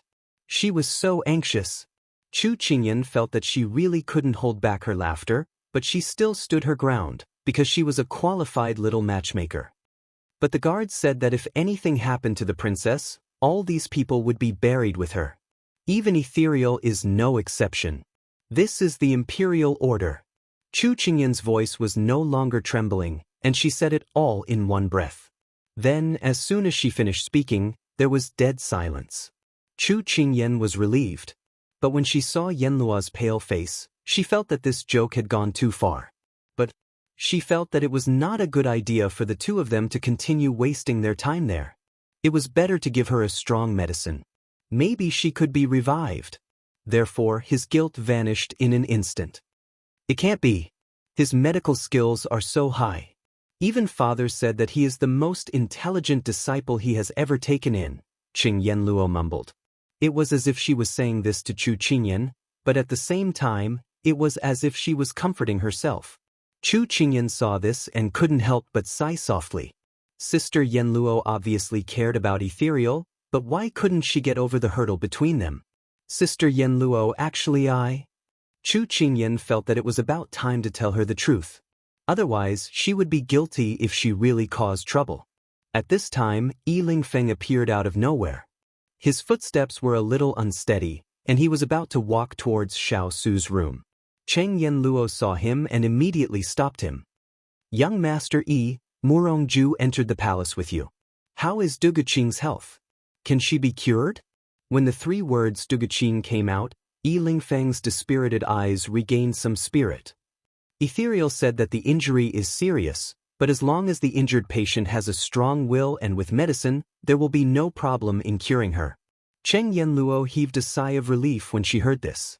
Then she asked again, if she can't be cured, will all the doctors be buried with her? I've never heard of such a thing. Moreover, little Qing is so kind. She won't do such a thing. Yi Lingfeng shook his head. Little Qing was pure by nature. Although she was in power now, he believed that a leopard couldn't change its spots. Little Qing wouldn't kill him next time. Cheng Yenluo was puzzled. But little girl, didn't you say?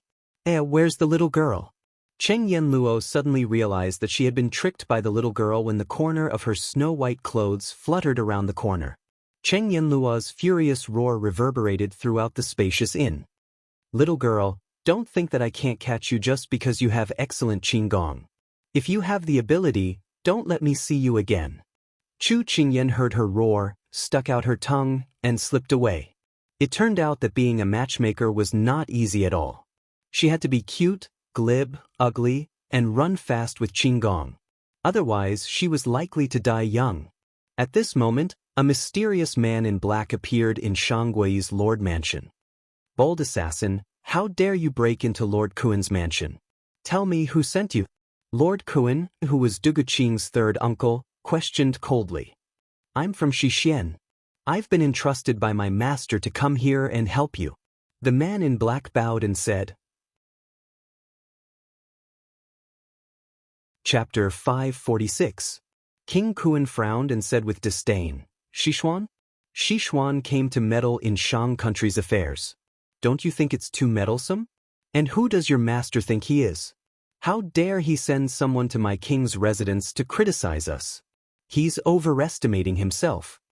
The moment King Kuen finished speaking, the man in black revealed a murderous look. The cold air that came towards King Kuen made his face stiffen. Just as he was about to change his expression, the man in black spoke.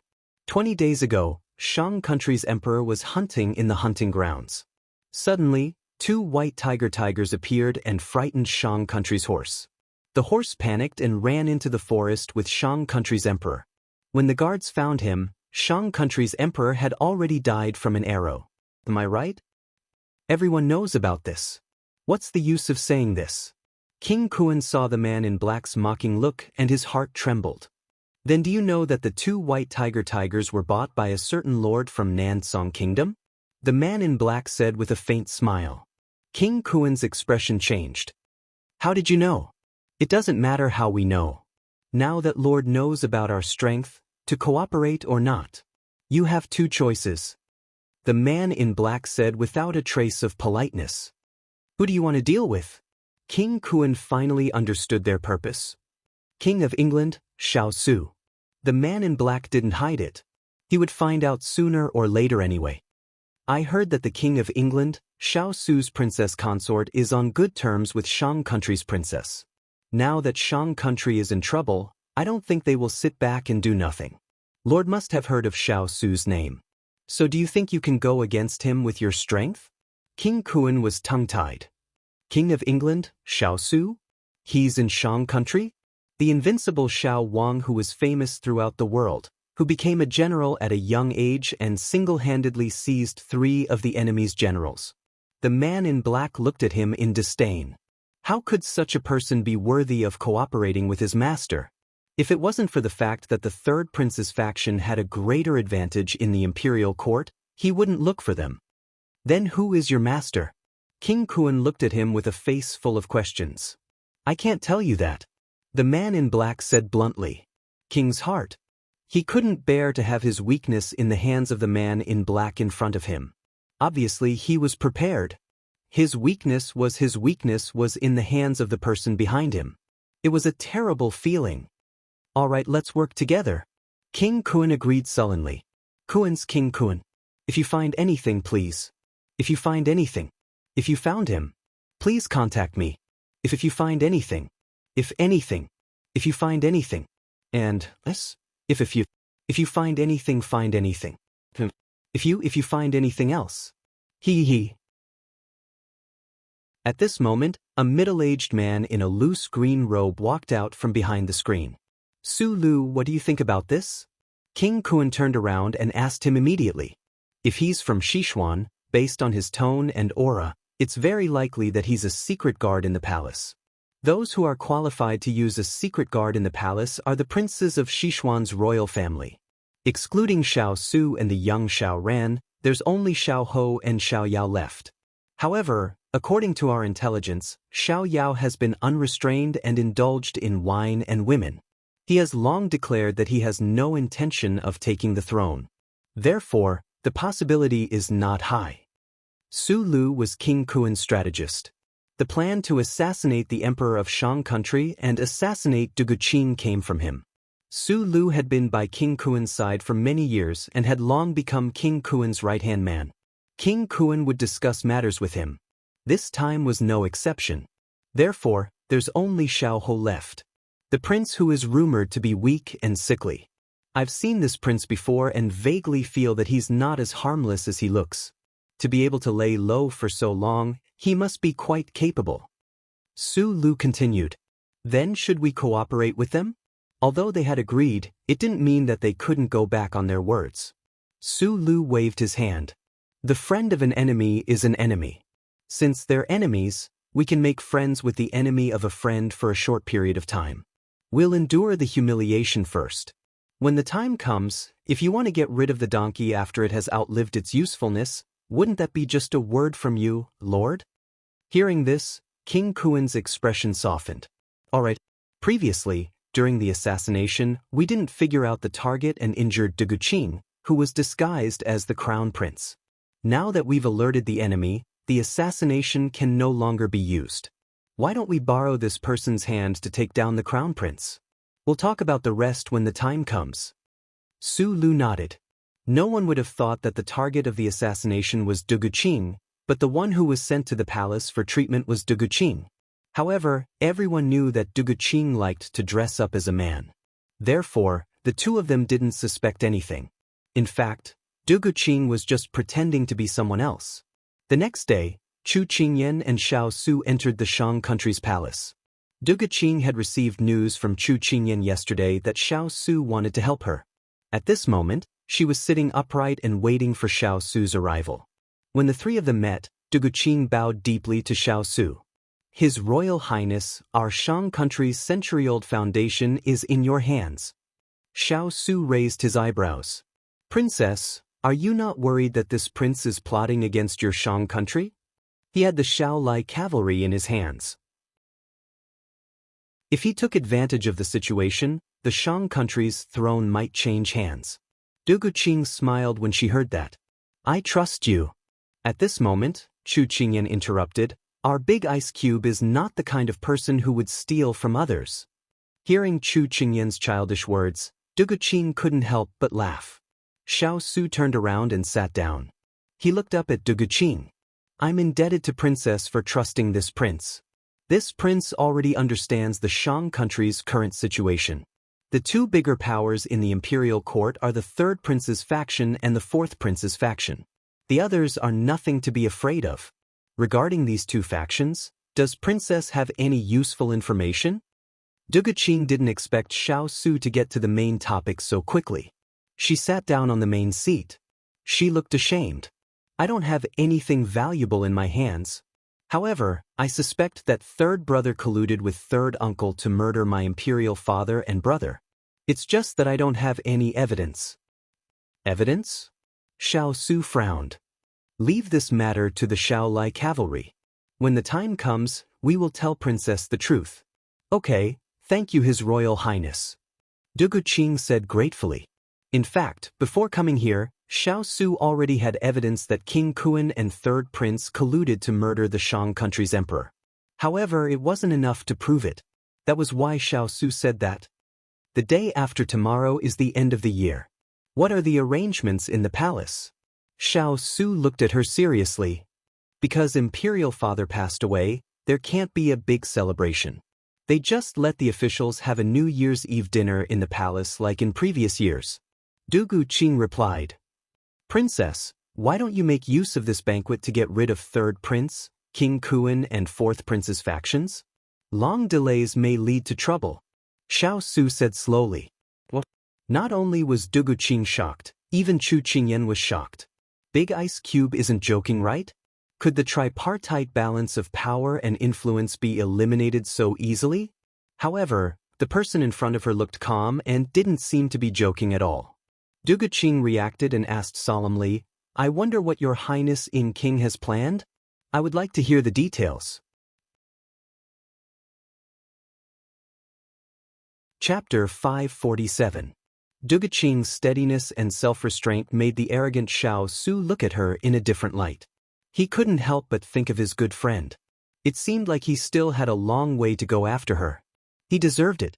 Xiao Su didn't answer her question. Instead, he turned to ask the person beside him who seemed to be deep in thought. Qingyan, if you were King Kuan and had a large army in your hands, you had been secretly spreading rumors that the Crown Prince couldn't wait for His Majesty to pass down the throne and killed him, then what would you do at the banquet? Chu Qingyan did not expect Big Ice Cube to suddenly call out her name, but she still calmed herself down and thought about it. She had already seen Shang's information on the carriage, and it was still fresh in her mind. From what we know, the Kuan king is short-sighted, cunning, and not smart enough. He is not an easy person to get along with. However, the reason why he was able to reach his current position after so many years, raise an army without anyone knowing about it, and secretly win over the officials in the imperial court, was all because of a strategist by his side, Su Lu. Su Lu is a bold and rash person. He is a strong opponent. Every plan he makes is very thorough, but he likes to take risks.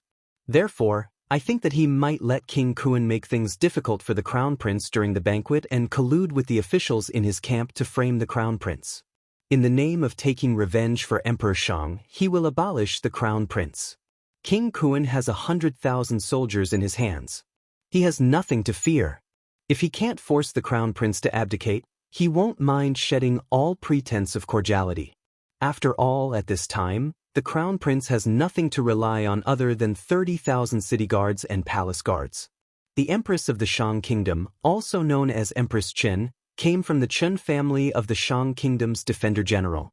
For generations, they protected the Shang Kingdom.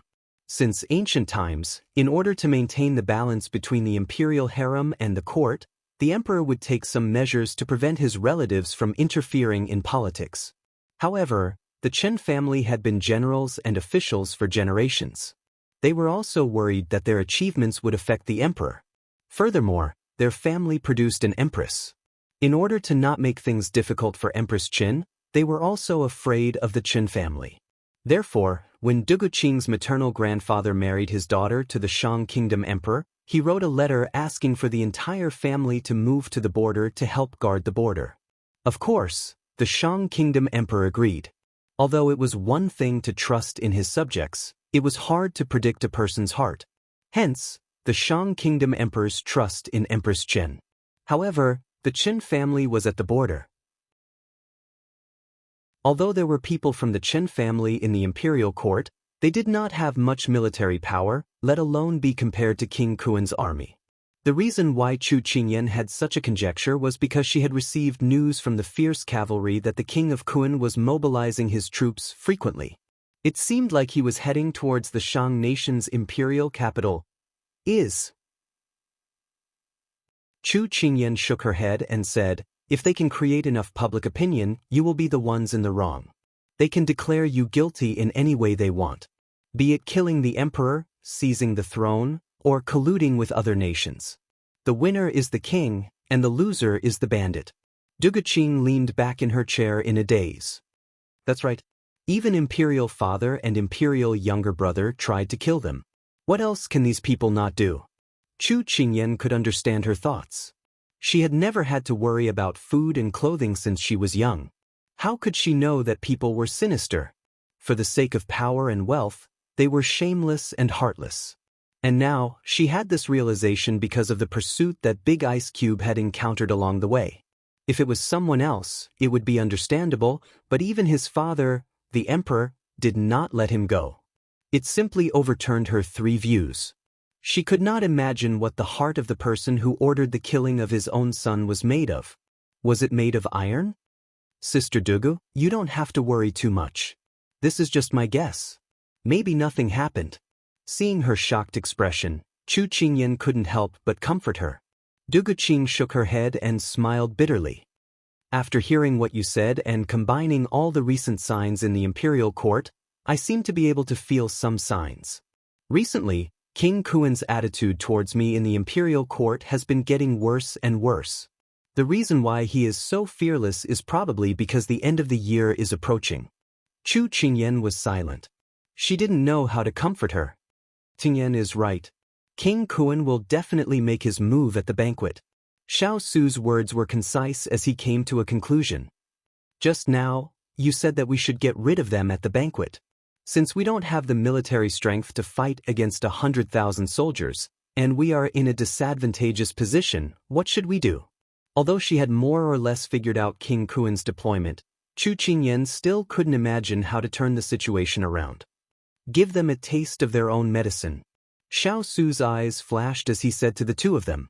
Duguqing guessed, "Are you trying to turn the public opinion around?" And then? That's right. Since he can spread rumors that the crown prince has evil intentions, then you can also send people to stir up trouble and lead the public opinion to burn him and the fourth prince. I don't need to waste my breath on what you should do. Xiao Su nodded slightly.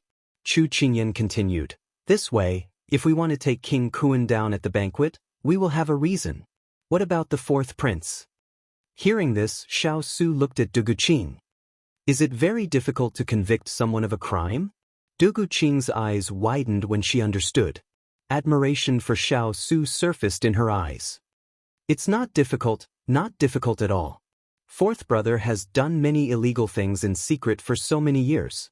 Any one of them can ruin his reputation. Whether it was raping a man from a good family, keeping a male pet in the palace, accepting bribes, or embezzling money from the treasury, any one of these would be enough to make him suffer.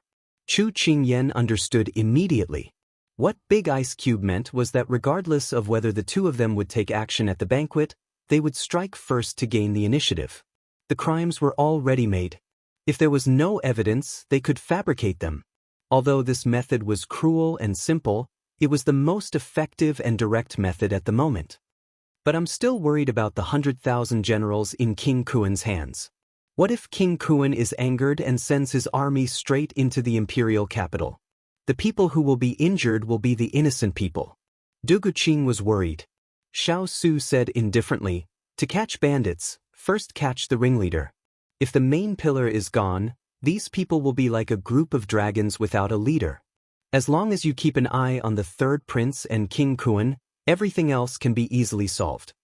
With that said, he asked Duguqing to take out the defense map of the imperial capital. Then he instructed her on how to arrange for people to stand guard and form a protective circle around the imperial capital to achieve an impregnable effect. This would prevent people from taking the initiative to attack in desperation. Chu Qingyan leaned on the table and looked at Big Ice Cube, who was circling the defense map. She couldn't help but fall into a daze. New Year's Eve was coming. Was Big Ice Cube going to show her his true appearance? She was looking forward to it. Chapter 548. After setting up the city's defenses, Xiao Su asked Du Guqing to secretly contact the ministers who supported Du Guqing's faction. As for the matter of not being able to contact the great general, he left it to Xiao Lai Qi to handle. Du Guqing listened to Xiao Su's arrangements and noted them down one by one. For example, on the day of the banquet, how to strike first before King Kuan spoke, and how to arrange the manpower in the palace, etc. The more she listened, the more Du Guqing admired Xiao Su's meticulousness. He even analyzed the personalities of the ministers in the court, such as who could be used, who could not be used, how they might behave on the day of the banquet, who was the enemy, and what kind of people could be used to control what kind of people. The originally chaotic situation of the court was suddenly cleared up with a few words from him. Everything became clear, and everything was sorted out clearly. Chu Qingyan, who was at the side, looked at the big ice block who was just sitting there with a normal expression. The moment he opened his mouth, he had the aura of turning his hand over and overturning the clouds. She sighed in her heart. This kind of man, even if MT Tai collapsed in front of him, his expression would not change. He was good at observing the situation, devising strategies, and turning the tide with a few words. In the blink of an eye, he had a plan that was linked together. Up until now, she had only seen such an outstanding man, and he was the only one. It was no wonder that Xishuan and the others were afraid of him. How could a prince with outstanding martial arts, overflowing with talent, a broad mind, and good at strategizing not be feared? But in her eyes, her big ice block was becoming more and more likable. After discussing all the details of the banquet, Chu Qingyan stretched her body. She felt like she had not done anything, but she had used up all her brain power to think. She felt weak all over. On the other hand, Big Ice Cube, who was in control of the situation, did not seem to be affected at all. As expected, ordinary people like them should not be compared to him. Du Guqing also relaxed at this time. She had a plan in her heart, and her mood was not as tense as before. Originally, Du Guqing wanted to call for lunch, but at this time, Zhang Kai happily came to report that the crown prince had awakened. Hearing this, Du Guqing did not care about anything else. After instructing the palace servants to serve Chu Qingyan and Xiao Su, she quickly left.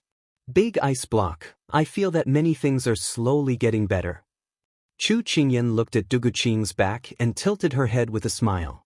Xiao Su nodded. After we settle the matter in Shang State, where do you want to go? How about going to Jiang? Although I don't want to be a third wheel, I want to go and join them.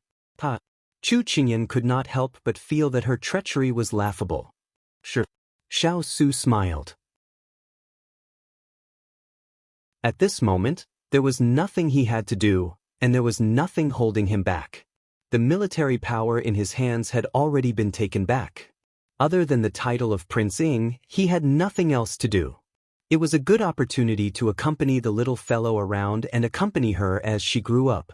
Big ice block, after the banquet is over, you have to fulfill your promise. I want to see your real face. Chu Qingyan rested her chin on her hands and looked at him with a smile. Since the big ice block had decided to show her his real face, then she did not need to be timid. She did not need to worry about whether he would feel inferior because of his disfigured face. Because the word inferior had never existed in the big ice block's dictionary. Since he could show it openly, then she would accept it openly. Regardless of whether that face was full of bumps and hollows, or if it was burned horribly, she could accept it. The big ice block was someone she cared about. Then, whether it was good or bad, she could accept it. However, if he was like what was written in the novel, disfiguring his face was just a means to protect himself, then she would be even happier. Chu Qingyan laughed. Whether the big ice block was handsome or not, he was an unshakable god in her heart. What if I disappoint you? Although Xiao Su didn't care much about his appearance, he was still satisfied with it. However, he wanted to tease her a little. Disappoint? That won't happen. I have always had faith in you. What we care about is the beauty in our hearts. You can pretend that you don't see anything on the outside. Chu Qingyan's heart skipped a beat. Would the big ice cube really mind? She thought about it and finally made a painful decision. How about you not show me your real face, big ice block? Xiao Su's heart tightened slightly. Could it be that the little fellow cared about his appearance? Chu Qingyan did not notice the slight change in Xiao Su's tone. She scratched her head and tried to think of the right words. Actually, in my heart, the big ice block's image is already very high. No matter if you are disfigured or not, it will not affect you at all. Beauty is in the bones, not in the skin. At this point, Chu Qingyan suddenly laughed brightly. Big ice block. People are superficial and only look at the surface. However, I am not a superficial person. I have a pair of fiery eyes and look at the inside. So, you are the most handsome man I have ever met. Xiao Su relaxed because of her laughter. He always knew that the little fellow would not disappoint him. Then he would not disappoint her even more.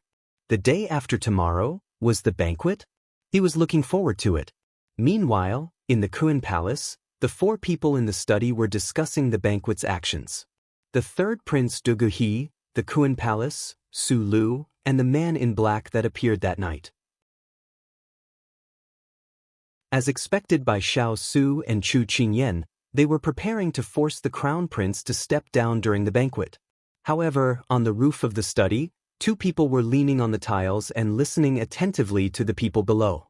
Young master, the information we received from our investigation is correct. That person was sent by Xiao Ho to deal with the King of England. I did not expect them to be able to gather so many assassins in Shang country. Xuanqi Zimo sighed. Higashio Motetsu's lips curved into a smile. His natural charm spread across his brows. People who achieve great things are good at enduring and scheming. They hide in the dark and wait for the best opportunity to strike. Xishuan, the third prince, is such a person. There were indeed many talented people in this world. Then, should we inform Miss Chu and the others? Xuanqi Zimo asked. Hearing this, Higashio Motetsu looked at him strangely. Have you forgotten our purpose? He remembered it all along the way, okay? It seems that he forgot about you, young master. However, Xuanqi Zimo did not dare to say this out loud. This subordinate will always remember it in his heart. He swore. Higashio Motetsu finally retracted his gaze. In order to protect Xinyue, he had already been tormented for a year. He could not continue fooling around. At this moment, Xuanqi Zimo suddenly said, "Oh right, young master, our moon palace's people seem to have appeared in large numbers near Shang country's capital. It seems that they are going to make a move on the King of England." I did not expect father to still not give up. Higashio Motetsu's lips curved into a smile. His tone was emotionless. Let's go. There will be a good show the day after tomorrow. Let's just wait and see. Now, accompany this young master to pick out a New Year's gift for the little girl. Higashio Motetsu stood up and left gracefully. Xuanqi Zimo scratched his head. He did not tell Miss Chu about their situation but wanted to pick out a gift for her. This kind of master he did not understand. Chapter 549. It was almost the eve of the new year.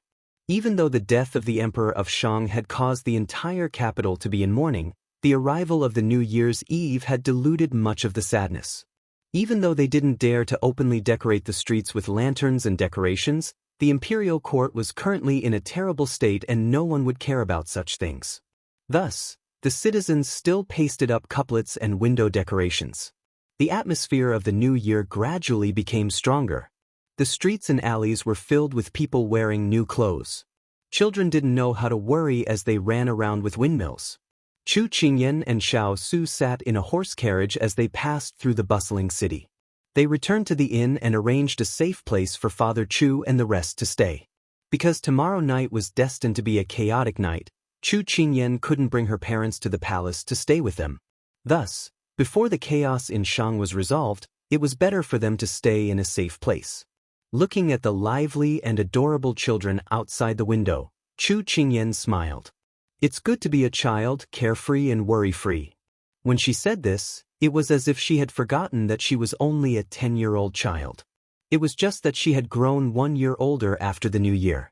Xiao Su followed her gaze and saw that there were children around 8 to 10 years old playing around. He couldn't help but find her words funny. Chu Qingyan felt her head become heavy. She couldn't help but look at the person beside her. She saw his hand on her head and his eyes were smiling. "Don't forget, you're just a child too." She stuck out her tongue. "Have you seen such a strong child?" Xiao Su raised his eyebrows. He thought that she was envious of the children's carefree and peaceful lives. He couldn't help but think for a moment before asking, "What color do I like?" Chu Qingyan wanted to keep up with the big ice block's jumpy thinking. However, she still answered honestly, "Red." Red was blazing. It didn't just represent joy, it also represented a heart that was constantly burning. "I'll remember it." Xiao Su answered without any head or tail. This time, it was her turn to raise her eyebrows. The big ice cube was acting very strange today.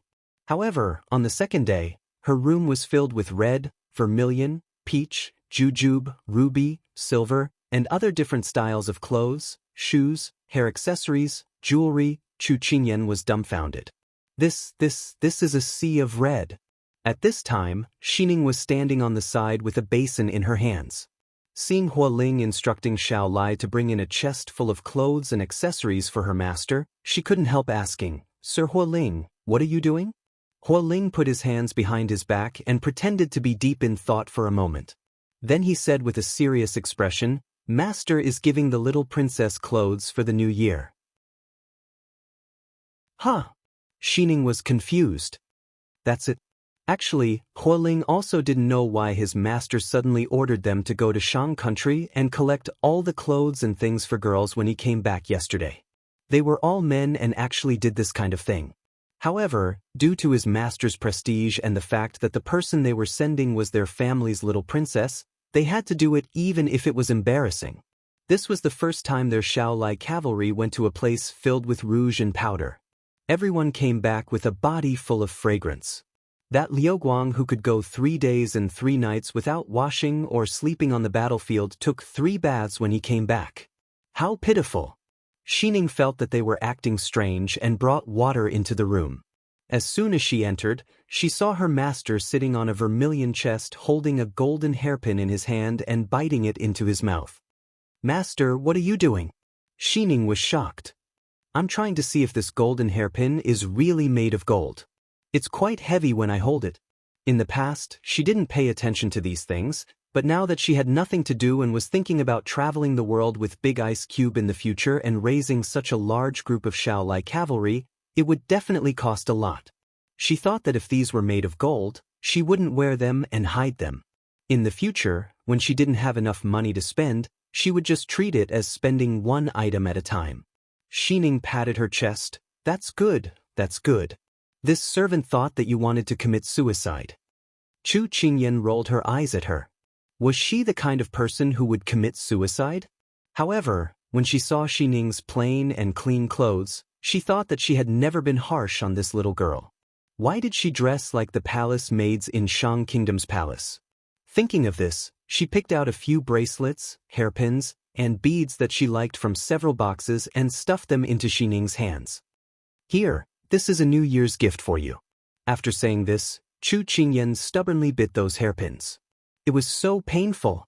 Xining hugged those bracelets and hairpins, her expression somewhat absent-minded. Ever since she followed this master, she was different from other people. In the Wang Fu, it wasn't that she hadn't seen the servant girls who were bullied and reprimanded by her master. Compared to them, she couldn't be too lucky. Moreover, she had seen many things along the way with her master. She felt that her vision had broadened and she had become more confident. These were all given to her by her master. She silently vowed in her heart that she wouldn't let her master down in this lifetime. "Master, you're so good to this servant." Xining couldn't help but sigh. Chu Qingyan had just been pricked by a jade pendant, causing her to grimace in pain. When she heard Xining's words, she couldn't help but laugh. "You were bought over by this little thing. In the future, if someone offers a higher price than me, won't you sell me?" Xining immediately said righteously, "Master, Xining is a person who cannot be corrupted by riches and honor, cannot be subdued by might, and cannot be moved by poverty." "Huh, you've actually memorized these words." Alright, I still feel that I'm not good enough for you. How about I arrange a marriage for you? I found that the ancient people really liked to arrange marriages when they were children. How about I arrange one for you too? How about Jean X? Chu Qingyan winked at her. Xining suddenly blushed. Master, you're naughty. You're naughty. Then she put down the water and ran away. Chu Qingyan laughed loudly. Very quickly, it was nighttime. The palace was hung with red lanterns and red silk. The palace maids went in and out, extremely busy. At this time, Chu Qingyan was wearing a red male outfit. Her hair was tied up with a silver hairband, and 2 or 3 beads fell from the hairband. Her eyebrows were thick, and her facial features were deep. She looked just like a handsome young man. Although their identities had been exposed, there were still some things that had to be covered up. Otherwise, if news of Sichuan, Lord and Princess Consort participating in Shang country's internal affairs got out, it would be troublesome if it was used by people with ulterior motives. Moreover, Big Ice Cube was a missing person. There were some things that should be kept low profile. What the hell was Ming Ming? Giving people the feeling of looking at flowers through the fog was a high-class thing. She liked it when people wanted to see but couldn't understand. She finished dressing up, and just as she stepped out of the room, she saw Hualing waiting at the side. Little master, master invites you in. Chu Qingyan was confused. Shouldn't they be heading to the palace banquet now? Why was Big Ice Cube looking for her?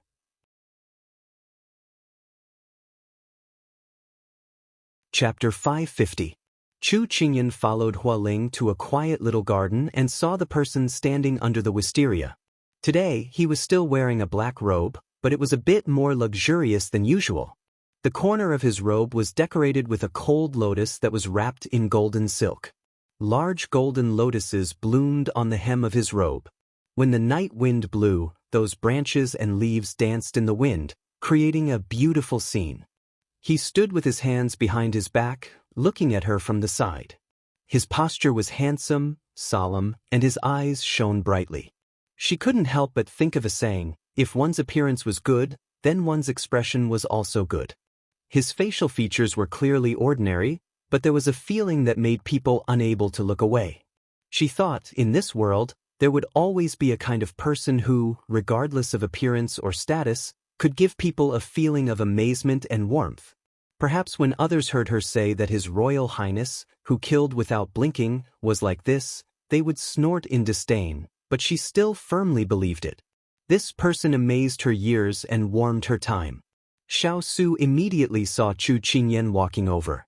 Seeing that she was wearing red, he was very satisfied. He had never paid attention to a woman's appearance, so he had never paid attention to the little fellow's clothes. But yesterday, when he saw her enviously looking at other people's children wearing new clothes, he was a bit puzzled. Had he neglected her too much in the past? That was why he had done what he did today. He bought the most luxurious gold, silver, jewelry, clothes, shoes, and socks that women in Shang loved the most. But today, when he carefully looked at her clothes, he felt that there was no difference. No matter what the little fellow wore, it would still look good in his eyes. If it was someone else, Xiao Su wouldn't have the patience and energy to observe. Big Ice Cube, what are you looking for me for? Chu Qingyan walked in front of him with a face full of questions. The night was getting darker, and the light from the palace lanterns penetrated through the wisteria and fell on his body. With his back to the light, she could only see that his ink-black eyes seemed to be filled with tiny bits of starlight. For a moment, they were so bright that people couldn't help but be infatuated with them. She heard him say, "Tonight's palace banquet will probably last for a long time. I thought that I wouldn't be able to give it to you in time." Things? Chu Qingyan was a bit confused. At this time, she saw him take out a golden tablet from his sleeve. It was only the size of a palm and then handed it to her. Chu Qingyan's gaze was instantly attracted by this golden tablet. She took it. She had a habit of putting things in her mouth every time she saw golden things, so she didn't think too much of it and directly bit. This bite stunned Xiao Su, the fire spirit, and himself. Xiao Su's eyes twitched. Listening to their report, she had been testing the hardness of the jewelry in her room the entire afternoon. He was a bit confused, but now that he saw it, he was speechless. Hualing's face was filled with fear. Could it be that the little princess was so hungry that she didn't care about anything and just wanted to eat it? That was a golden tablet. It wasn't food, it wasn't food, it wasn't food. Could buy a lot of food. Hualing was already going crazy. Chu Qingyan's face was filled with awkwardness. It's over, she made a fool of herself again. It was all because she tried it too often in the afternoon that she bit it out of habit. Woo woo woo. After feeling helpless, Xiao Su still felt that he had to explain. Otherwise, if she pawned the golden tablet on a whim one day, then he would be bankrupt. This is a golden tablet. It can transfer all of my assets, including the Su family bank that is spread across the various countries, the rewards from the past 10 years, the income from the dozens of shops, the harvest from the farms. Before Xiao Su finished speaking, Chu Qingyan was already stunned. She didn't know what he said next. She never knew that the big ice cube was so rich. Did she find a rich man? The answer was yes. Su family bank? She listened the entire time and only caught this word. It seemed a bit familiar. Su family bank is one of the top 10 banks in the world. It is managed by Jin Ling. Even Master's assets and businesses are managed by him, Hualing explained after hearing this. Jin Ling. She had only heard of this person's name and had never seen him before. She was already curious. Even Water Spirit was curious. He's the most comfortable one among us 6 spirits, Hualing said with emotion. At this time, Xiao Su lightly said, "This king doesn't mind sending you to the bank to enjoy a few days of peace." Hualing immediately shook his head and waved his hand. "Master, you should spare this subordinate. Those abacus and account books will dazzle this subordinate." Xiao Su glanced at him and didn't say anything. At this time, Chu Qingyan finally realized what she was holding in her hands. It was a mountain of gold and silver. "Big ice cube, how rich are you?" She heard her voice tremble slightly. "Richer than you think." Xiao Su couldn't help teasing her. Hualing was dumbstruck from the side. Master, who had been ruthless to him just now, was suddenly gentle to the little princess. He couldn't accept this. Chu Qingyan felt that this golden token was too heavy. She couldn't hold it and immediately stuffed it back into his hands. "I can't take such a valuable thing. What if I accidentally lose it?" "It's fine. If it's lost, then it's lost." "Ah. I've already passed down the order. Jin Ling and the others will only recognize you and me. This golden token is just a symbol of your identity," Xiao Su explained unhurriedly. "Is this good?" "You don't need to feel too burdened. There is no reason for me to take back something I've given out." Xiao Su revealed a faint smile. Chu Qingyan looked at the golden token that had returned to her hands. Her heart was filled with waves that could not be calmed down for a long time. She looked at the back that was gradually walking away, and her heart seemed to be gently poked. This was the first time someone had given her such a valuable thing. They didn't ask for anything and just placed it in her hands. She pressed the golden token against her chest. In the garden where the cold wind was blowing, she felt a warmth in her chest, as if something was growing there. On the way to the palace banquet, Xiao Su thought about the little fellow's expression and couldn't help laughing. The family business would be handed over to her sooner or later, but he felt that she didn't have enough ability right now. But when he found out that she was saving money for the coming days, he had this idea. He, Xiao Su, could support her. But thinking about their conversation just now, he couldn't help twitching his eyes. "Big ice cube, then wouldn't I become the richest child in the world?" "You can think of it like that." "Thank you, Big Ice Cube.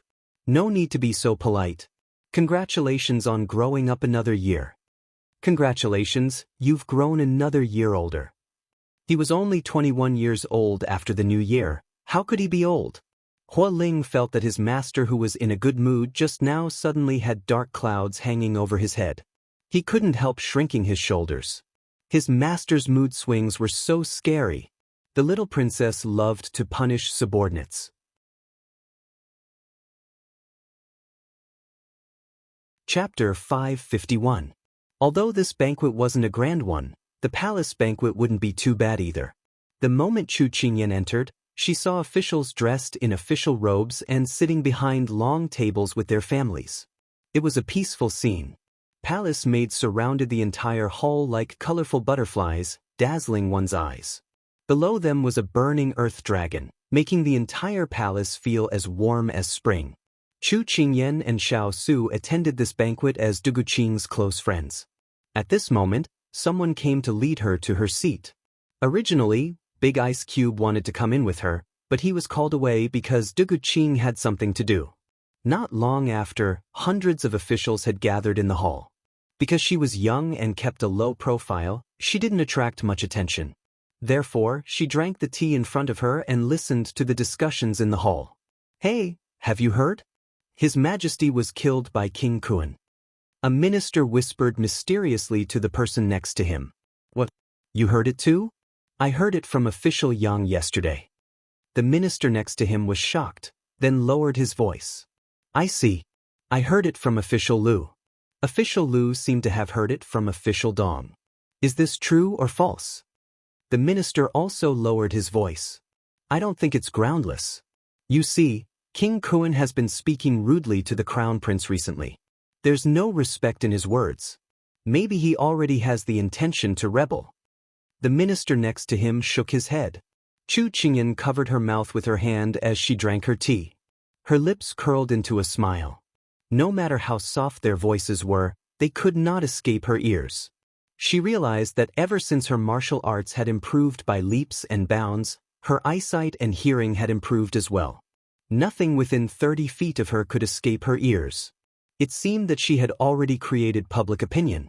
When the time came, she just needed to add fuel to the fire at the banquet to ignite suspicion.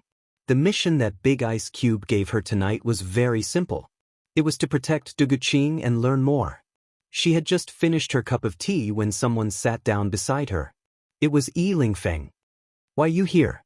Chu Qingyan was slightly surprised. "I'm a little worried about little Qing." Yi Lingfeng looked a little worried. He had a token in his hand, so he could enter without any obstructions. When Chu Qingyan heard him calling her Xiao Qing and Xiao Qing more and more smoothly, she was a little surprised in her heart. Although the person in front of her acted as carefree and unrestrained as when they first met, she could clearly feel that the pair of peach blossom eyes no longer had the previous cynicism.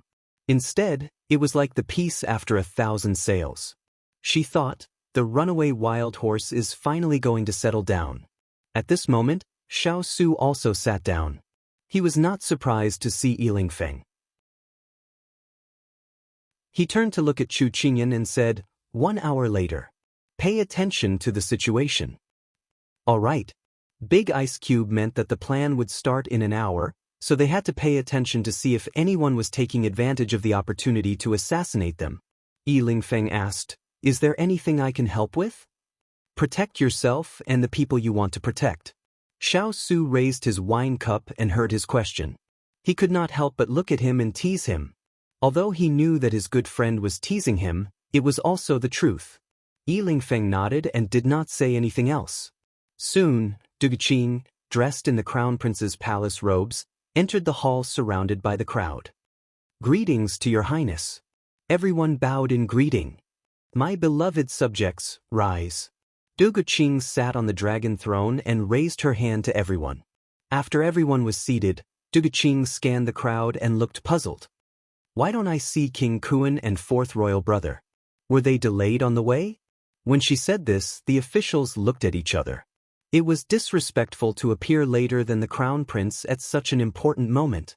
Chu Qingyan saw everyone's reaction and laughed inwardly. These two would probably be delayed for a long time before arriving. Third prince stood up and said, "Royal brother crown prince, third uncle might have been delayed by something on the way. Please forgive him." People in fourth prince's faction also said so. Du Guqing looked magnanimous. "It's all right. Third uncle is an elder. As juniors, we should understand. Fourth royal brother's residence might be further away. It's all right. It's just that it's not a good idea to keep everyone waiting. Let's start the banquet." When the officials heard Du Guqing's words, they admired this benevolent crown prince. At the same time, they did not like King Kuan and fourth prince. No matter how arrogant they were, no matter how far their residence was, how could it be big enough for such an important occasion? Just as Du Guqing's voice fell, someone hurriedly ran in. Your Highness, bad news. Fourth prince quarreled with someone in the brothel and even injured someone. This has aroused the public's anger. A guard knelt in front of Dugu Qing and reported. When he said this, the entire hall was in an uproar. What's going on? Dugu Qing pretended to be surprised and asked. Fourth prince went to participate in the selection of the top courtesans in the capital. After getting drunk, he had a disagreement with someone. Then he got his guards to beat the other party up. Now, the other party won't let fourth prince leave. Now, a group of people are still causing a ruckus on the river. The guard reported in detail. To be able to open brothels in the capital, there must be someone behind them. So this time, Xiao designed a good show based on fourth prince's licentious nature. He made him offend a few aristocratic families in the capital at the same time. Moreover, the selection of the top courtesan was held on the river. With Xiao Lai around, it was wishful thinking for fourth prince's people to spread the news. So no one found out about it. Dugu Qing was furious. Fourth royal brother actually went to such a place at such a time and even injured someone. Guards! Someone stood up. Send someone to bring fourth prince back to the palace. When he sobers up, this crown prince will interrogate him. Who is right and who is wrong? This crown prince will give the people an explanation. Dugu Qing coldly ordered. Zhang Kai immediately went to give the order. Everyone already had a bad impression of the fourth prince. He indulged in debauchery, bullied men and women, and used his strength to bully the weak. Now that this matter had happened, everyone disliked him even more. On the other hand, the crown prince was handsome, upright, and had great ambitions. This was what a crown prince should be like. With a comparison, His Royal Highness the Crown Prince's image was once again raised. Chu Qingyan tapped the table lightly. The fourth prince was probably going to lose his power by tomorrow night. His drunken assault was just the beginning. Once Dugu Qing revealed the other evidence of his crimes, he would no longer have the chance to make a comeback. After Dugu Qing dealt with it, she smiled again. Today is a joyous day. Everyone, don't let these small things affect the mood. Come, let's raise our cups. Cheers to Shang country's prosperity in the new year. Just as she finished speaking, a voice came from outside. Lord Kuan has arrived. At this time, everyone had raised their wine cups high. Before they could drink, they were stopped. With Lord Kuan's failure to arrive on time and the appearance of this node, everyone disliked him even more. Chu Qingyan curved her lips. An important character was about to appear.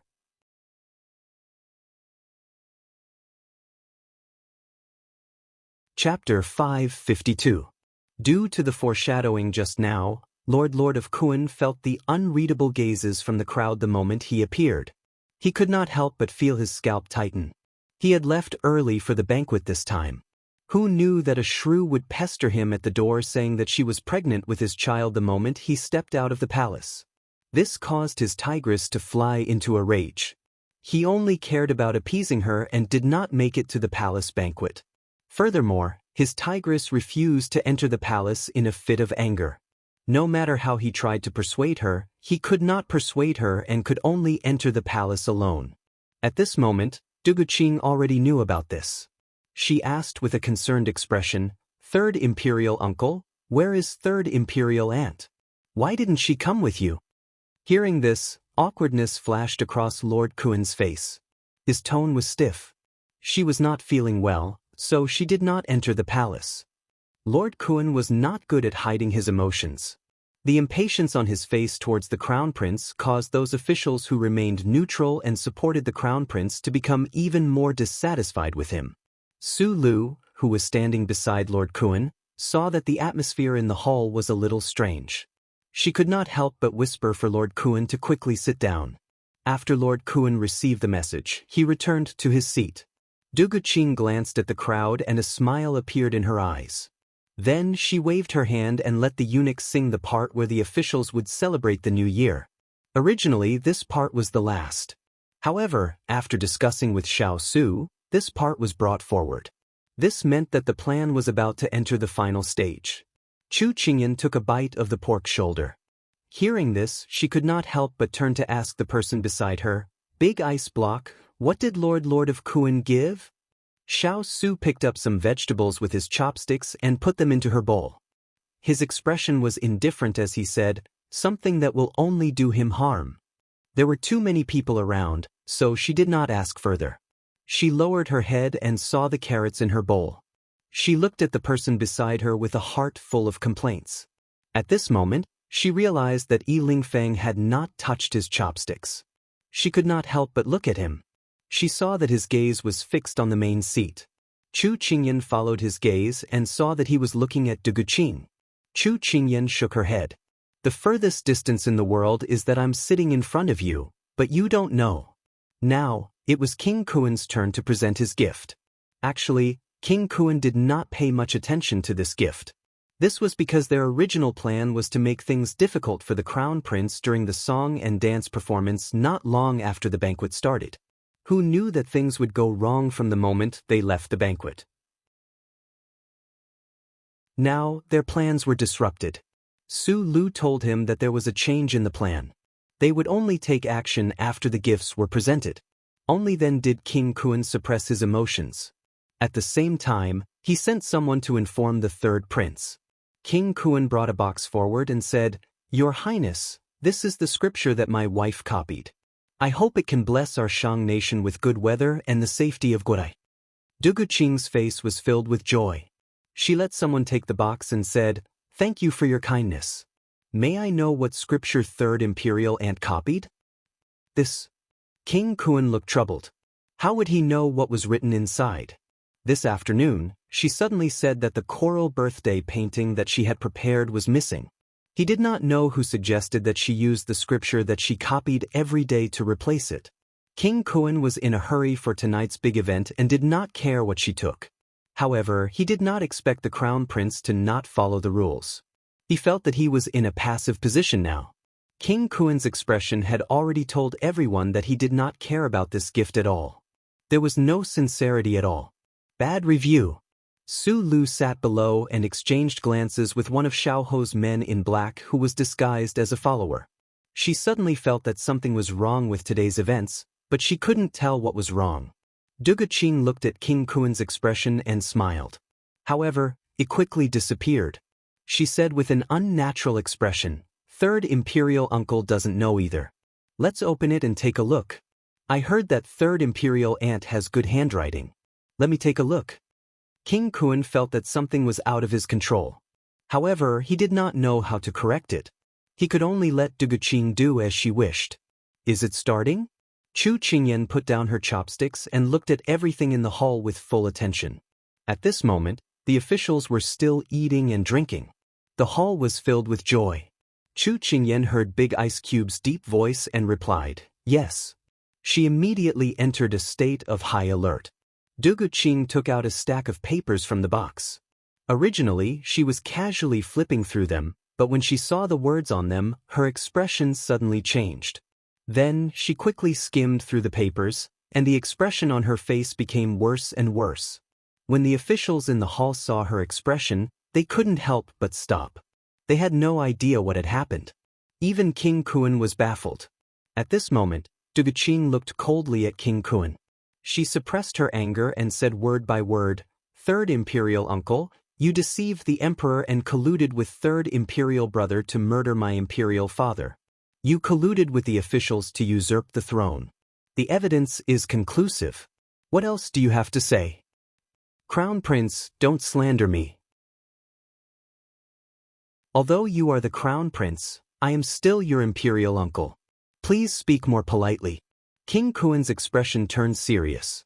Although the Crown Prince said that he did it, he could not admit it. "Slander me?" Du Guqing sneered. Then, she waved the letter in her hand and said, "It's written in black and white. It has your handwriting and your seal. How can it be fake? Take a look for yourself." After Du Guqing finished speaking, she threw the letter in her hand from the main seat. The paper was too light. It flew out when it was thrown. Some landed at the feet of the officials. When someone picked it up to take a look, their hands trembled. This one was about how to secretly transport the White Tiger over from Nan Song Kingdom. Another one was about how to arrange for people to hide in the forest with the officials in charge of the hunting ground. There was also this one about how to mobilize the officials to force the crown prince to abdicate the throne and how to assassinate the crown prince who was traveling on the road. Not only was there King Kuen's handwriting, there was also the third imperial prince's seal. The plot was about killing his brother and father. The methods were so cruel that it made one's hair stand on end. Duguqing looked at King Kuen and the third imperial prince with hatred. Don't blame imperial sister for suddenly being assassinated. It turns out that your target was me. Imperial sister was innocently implicated. If you didn't accidentally take the wrong scripture, I and the officials would still be in the dark. Third imperial uncle, third imperial brother, my imperial father has treated you well. You actually used such a method to repay him. Do you still have affection in your eyes? Do you still have humanity? Things had already come to this point. King Kuen was no longer afraid of falling out with them. There was no way out now. He sneered. Affection? Humanity? What are those? Is it comparable to ascending to the throne? Su Lu, who was at the side, originally wanted to hint to her lord to calm down and not fall into their trap. However, she didn't expect her lord to confess without being pressed. The atmosphere froze as if a fight was about to break out. Chu Qingyan's hand was already on the soft sword at her waist.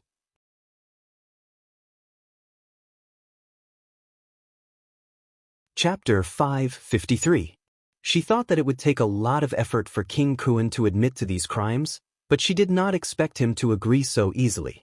Duguqing could not help but look at Xiao Su. This person's ability to read people's minds was really impressive. Duguqing's gaze met with Yilingfeng's, but she looked away without a trace. This was a critical moment, and she should not be thinking about love. King Kuen's words caused an uproar in the hall. King Kuen, how can you do such a disgraceful thing? Those who have disloyal hearts should be punished by everyone.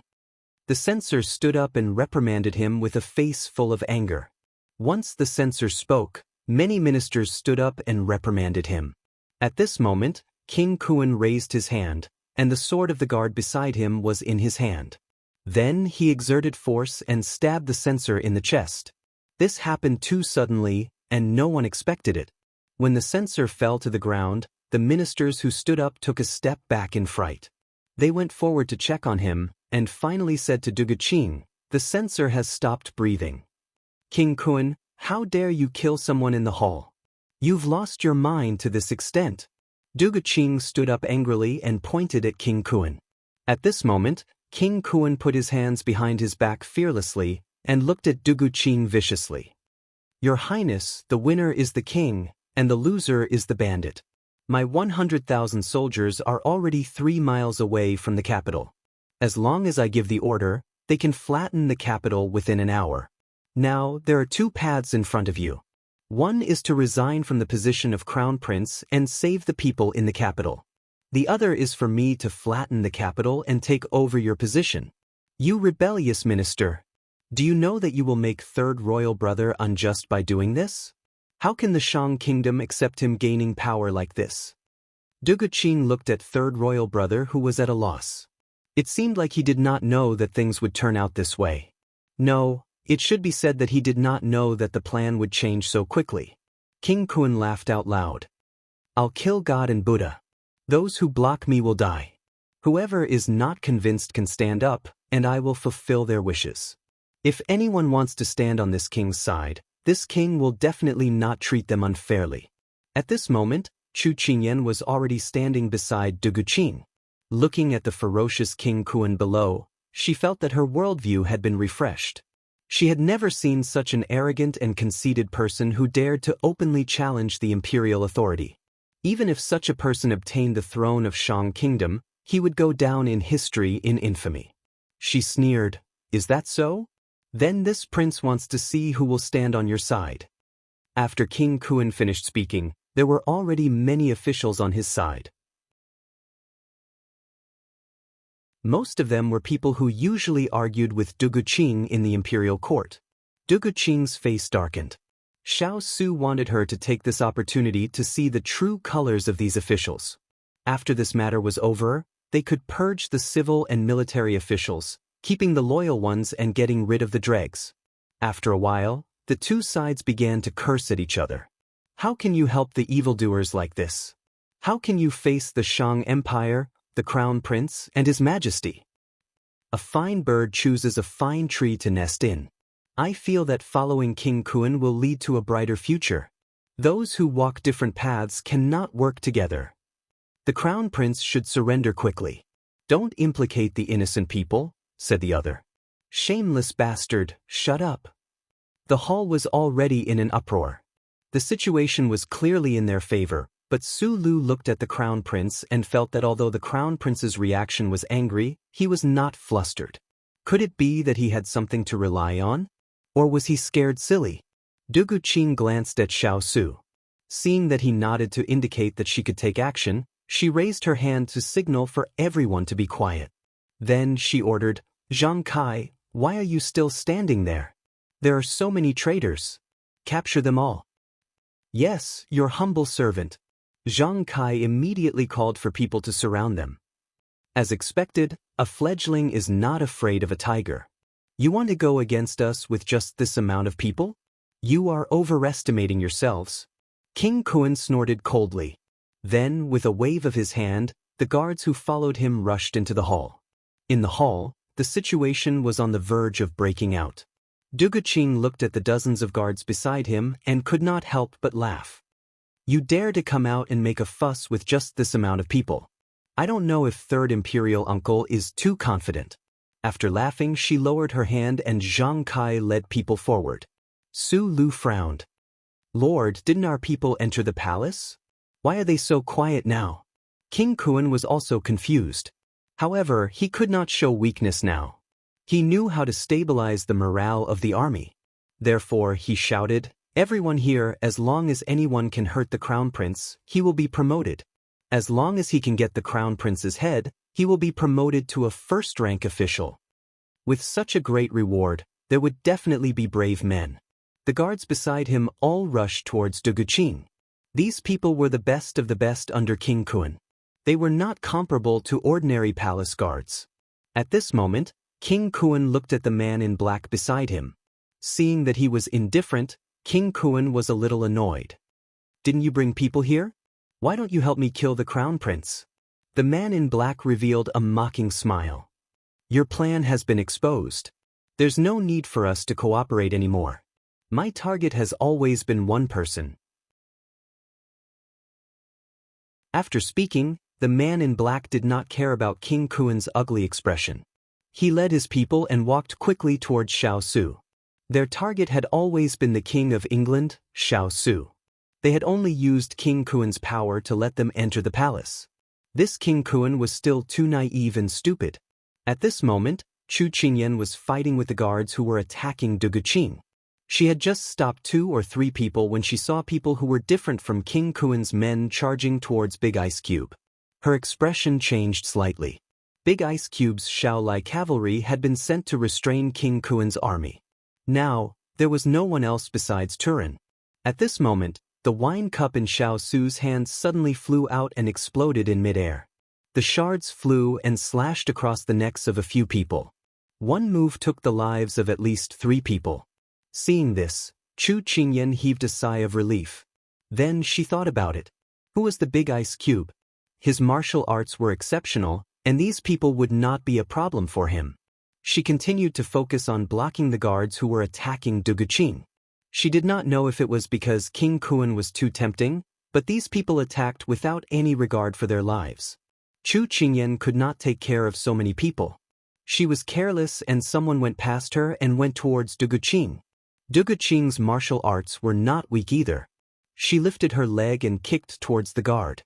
But at this moment, a palace maid standing beside her suddenly took out a dagger from her sleeve and stabbed it towards Du Guqing's chest.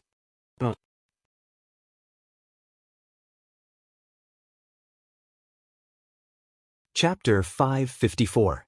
No one expected that King Kun's men would disguise themselves as palace maids and lie in ambush, then suddenly attack at this moment. In the blink of an eye, a white figure flew up and landed in front of Du Guqing. Ugh! With a pew sound, the sharp tip of the knife pierced into his chest from his back. Blood immediately gushed out and instantly dyed his white clothes red. Young Master Yi.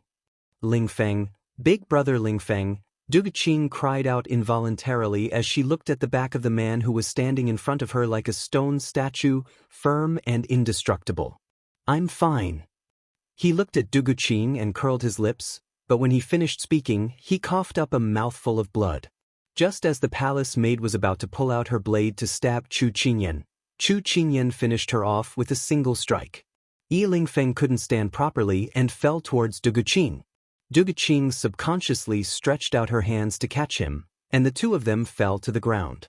Duguqing held on to him, and when she saw that her hands were covered in blood, she immediately said anxiously, "Someone, call the imperial physician, the imperial physician." Yi Lingfeng looked at her panicked expression and a gratified smile appeared in his eyes. "Little Qing, I thought you didn't want to call my name and talk to me anymore. What nonsense are you saying at this time? Don't talk anymore. Save your energy and talk when you're better." Duguqing saw him spitting out mouthfuls of blood the moment he opened his mouth. She was so frightened that she didn't know what to do. "No, I'm afraid that if I don't say it now, I won't have another chance to say it in the future." Yi Lingfeng shook his head. His voice was very weak, as if he would stop breathing the next moment. Duguqing's tears fell immediately. "Big brother Lingfeng, I beg you, don't say it anymore.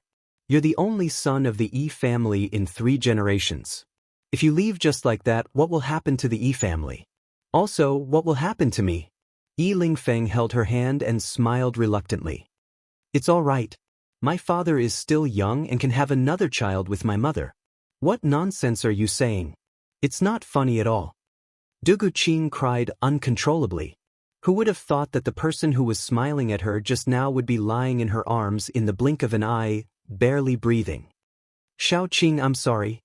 I made you sad before and I'm still like this now. It can be seen that I'm really not a good person." When Yi Lingfeng said this, he couldn't help but cough a few times. He didn't care about wiping the blood from the corner of his mouth. He raised his other hand and struggled to wipe the tears from the corner of her eyes. Unfortunately, the tears were like a broken string of beads. No matter how hard he tried, he couldn't wipe them all away. "Xiao Qing, if I say that I regret it, will you give me another chance?" He looked into her eyes and smiled. "Yi Lingfeng, what right do you have to say that you don't want it? Was it because I was too shameless in the past that you thought I would always wait for you?" Duguqing looked at him, sobbing uncontrollably. After spending half a year together and chasing after each other for 3 months, all of her obsessions had been destroyed and all of her love had been abandoned. She had thought that it was impossible between them. Who would have thought that at this moment, lying in her arms with his life hanging by a thread, he would give her hope and tell her that he regretted it? "What right do you have? When you were healthy and safe, you didn't tell me. What right do you have? When my life was hanging by a thread, you came to take the knife. You hurt me so deeply, what right do you have to die for me?" Hearing this, Yi Lingfeng's eyes darkened. He mocked himself. "That's right, I was too confident. If it was anyone else, they would have already stabbed me. I'm so cold-blooded, heartless, and fickle in love. How could the heavens let me live a carefree life and then let me happily meet someone I like and spend the rest of my life with her?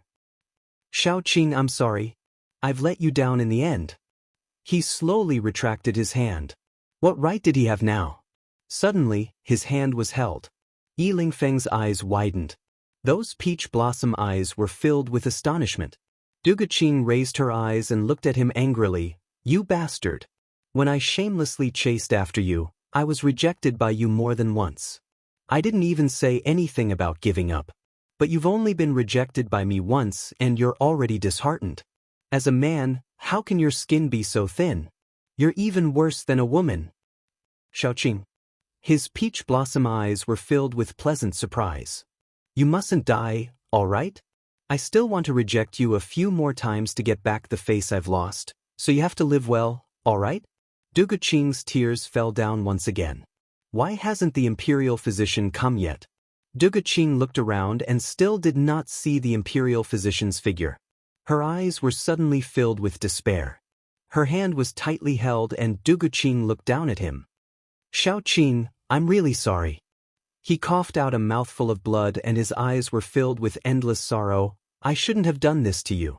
Just pretend I didn't say anything. I was willing to save you, so don't be sad and blame yourself. Just treat it as me repaying all the disappointment I've given you. Yi Lingfeng's voice became a bit erratic.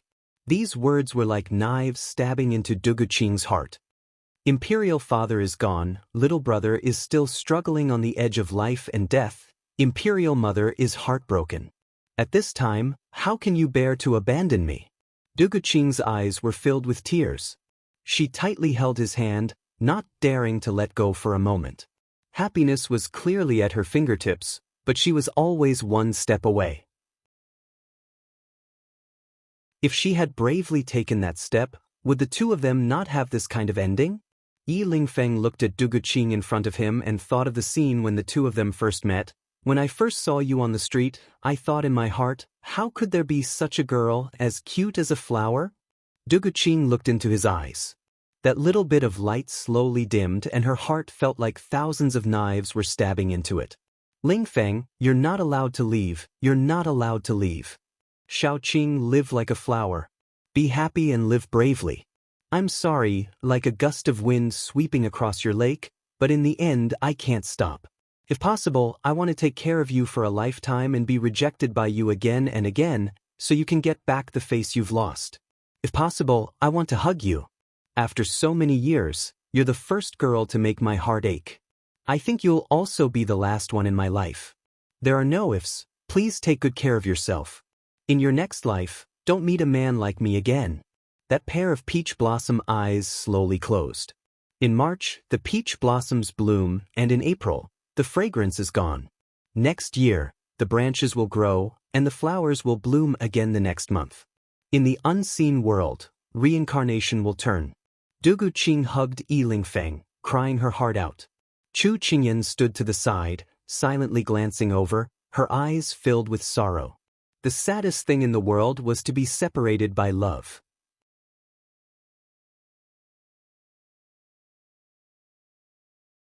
Chapter 555. Turin and King Kuan were fighting. King Kuan was beaten back by Turin, and most of his men were already subdued.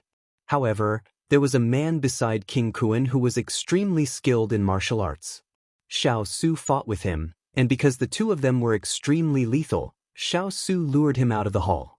After Chu Qingyan dealt with the man in front of her, she went out of the hall with her sword to help Big Ice Cube. As the other party had many men, even if Big Ice Cube's martial arts were unparalleled, she was afraid that he would not be able to fight against so many people. Unfortunately, Chu Qingyan underestimated Big Ice Cube's strength. He lured them out just to make it easier to interrogate them. When she went out, she saw Big Ice Cube pointing his sword at the leader's throat and asking coldly, "Who sent you?" "I have no comment." That person looked at Xiao Su with a touch of defeat in his eyes. If not for this person's meticulous mind that foiled his and King Kuan's plan, the entire Shang Kingdom's palace would be in their hands, and Xiao Su would be a dead soul under his sword. Unfortunately, he had become his prisoner. If that's the case, do it yourself. Xiao Su threw the sword in his hand in front of him. "You?" That person looked at Xiao Su in shock, then revealed a smile. "It's my honor to be able to fight with you. It's my pity that I didn't get to see you fight with my master." After he finished speaking, he took his sword and committed suicide. "Big Ice Cube, why don't you let him live?" and asked the person behind him. Chu Qingyan kept her sword and walked over to ask him. He was trained by the royal family.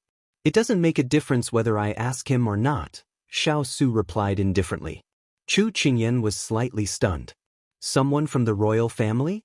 Is it him? His imperial father, that cruel father who killed his son?" "I don't know." Xiao Su lowered his eyes. He couldn't be sure, and he wouldn't probe further.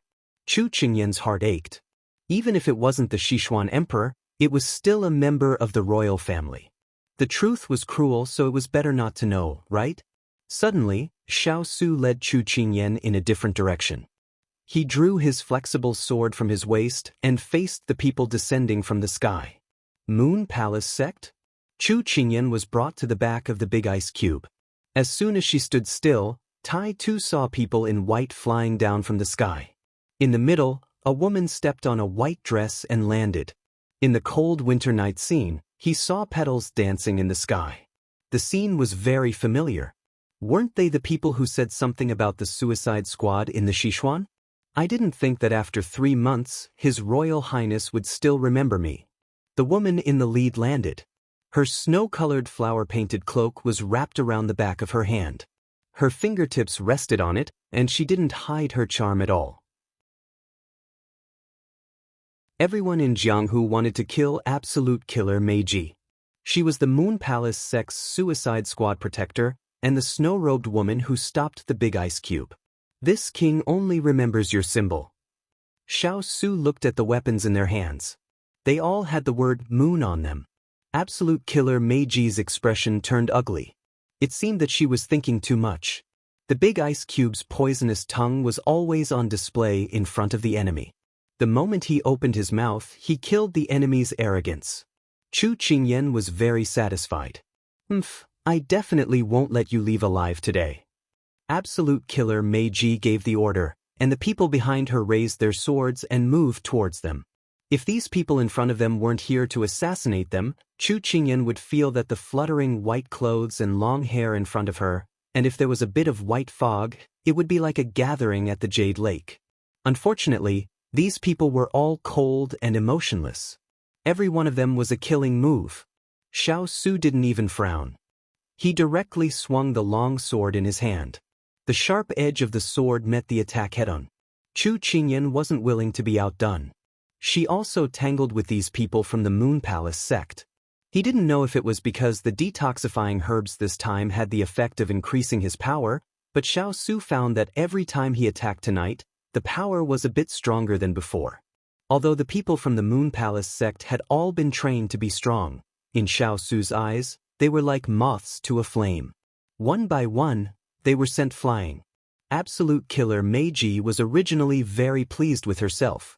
This time, there was only one weak woman by Xiao Su's side, Chu Qingyan. She didn't expect that this weak woman wasn't weak at all. Not only did she injure several of her trusted subordinates, but she also injured Xiao Su's side. She had lost more than half of her people. It wasn't that her people were idiots, but this person was really too strong. Absolute killer Meiji couldn't help but pinch the silk cloth in her hand and fly towards Xiao Su. While he was dealing with the people in front of him, she attacked his back. Xiao Su seemed to have eyes on the back of his head. He finished off the people in front of him with a single sword. Then, he turned around and hit her with a palm. She had used all of her power, but she couldn't match half of his power. Absolute killer Meiji felt that the moment the two of them collided, the meridians in her body suddenly broke. She couldn't help but spit out a mouthful of blood. Her whole body fell heavily to the ground. Xiao Su didn't hesitate. The sword in his hand went straight towards her. Absolute killer Meiji's eyes widened.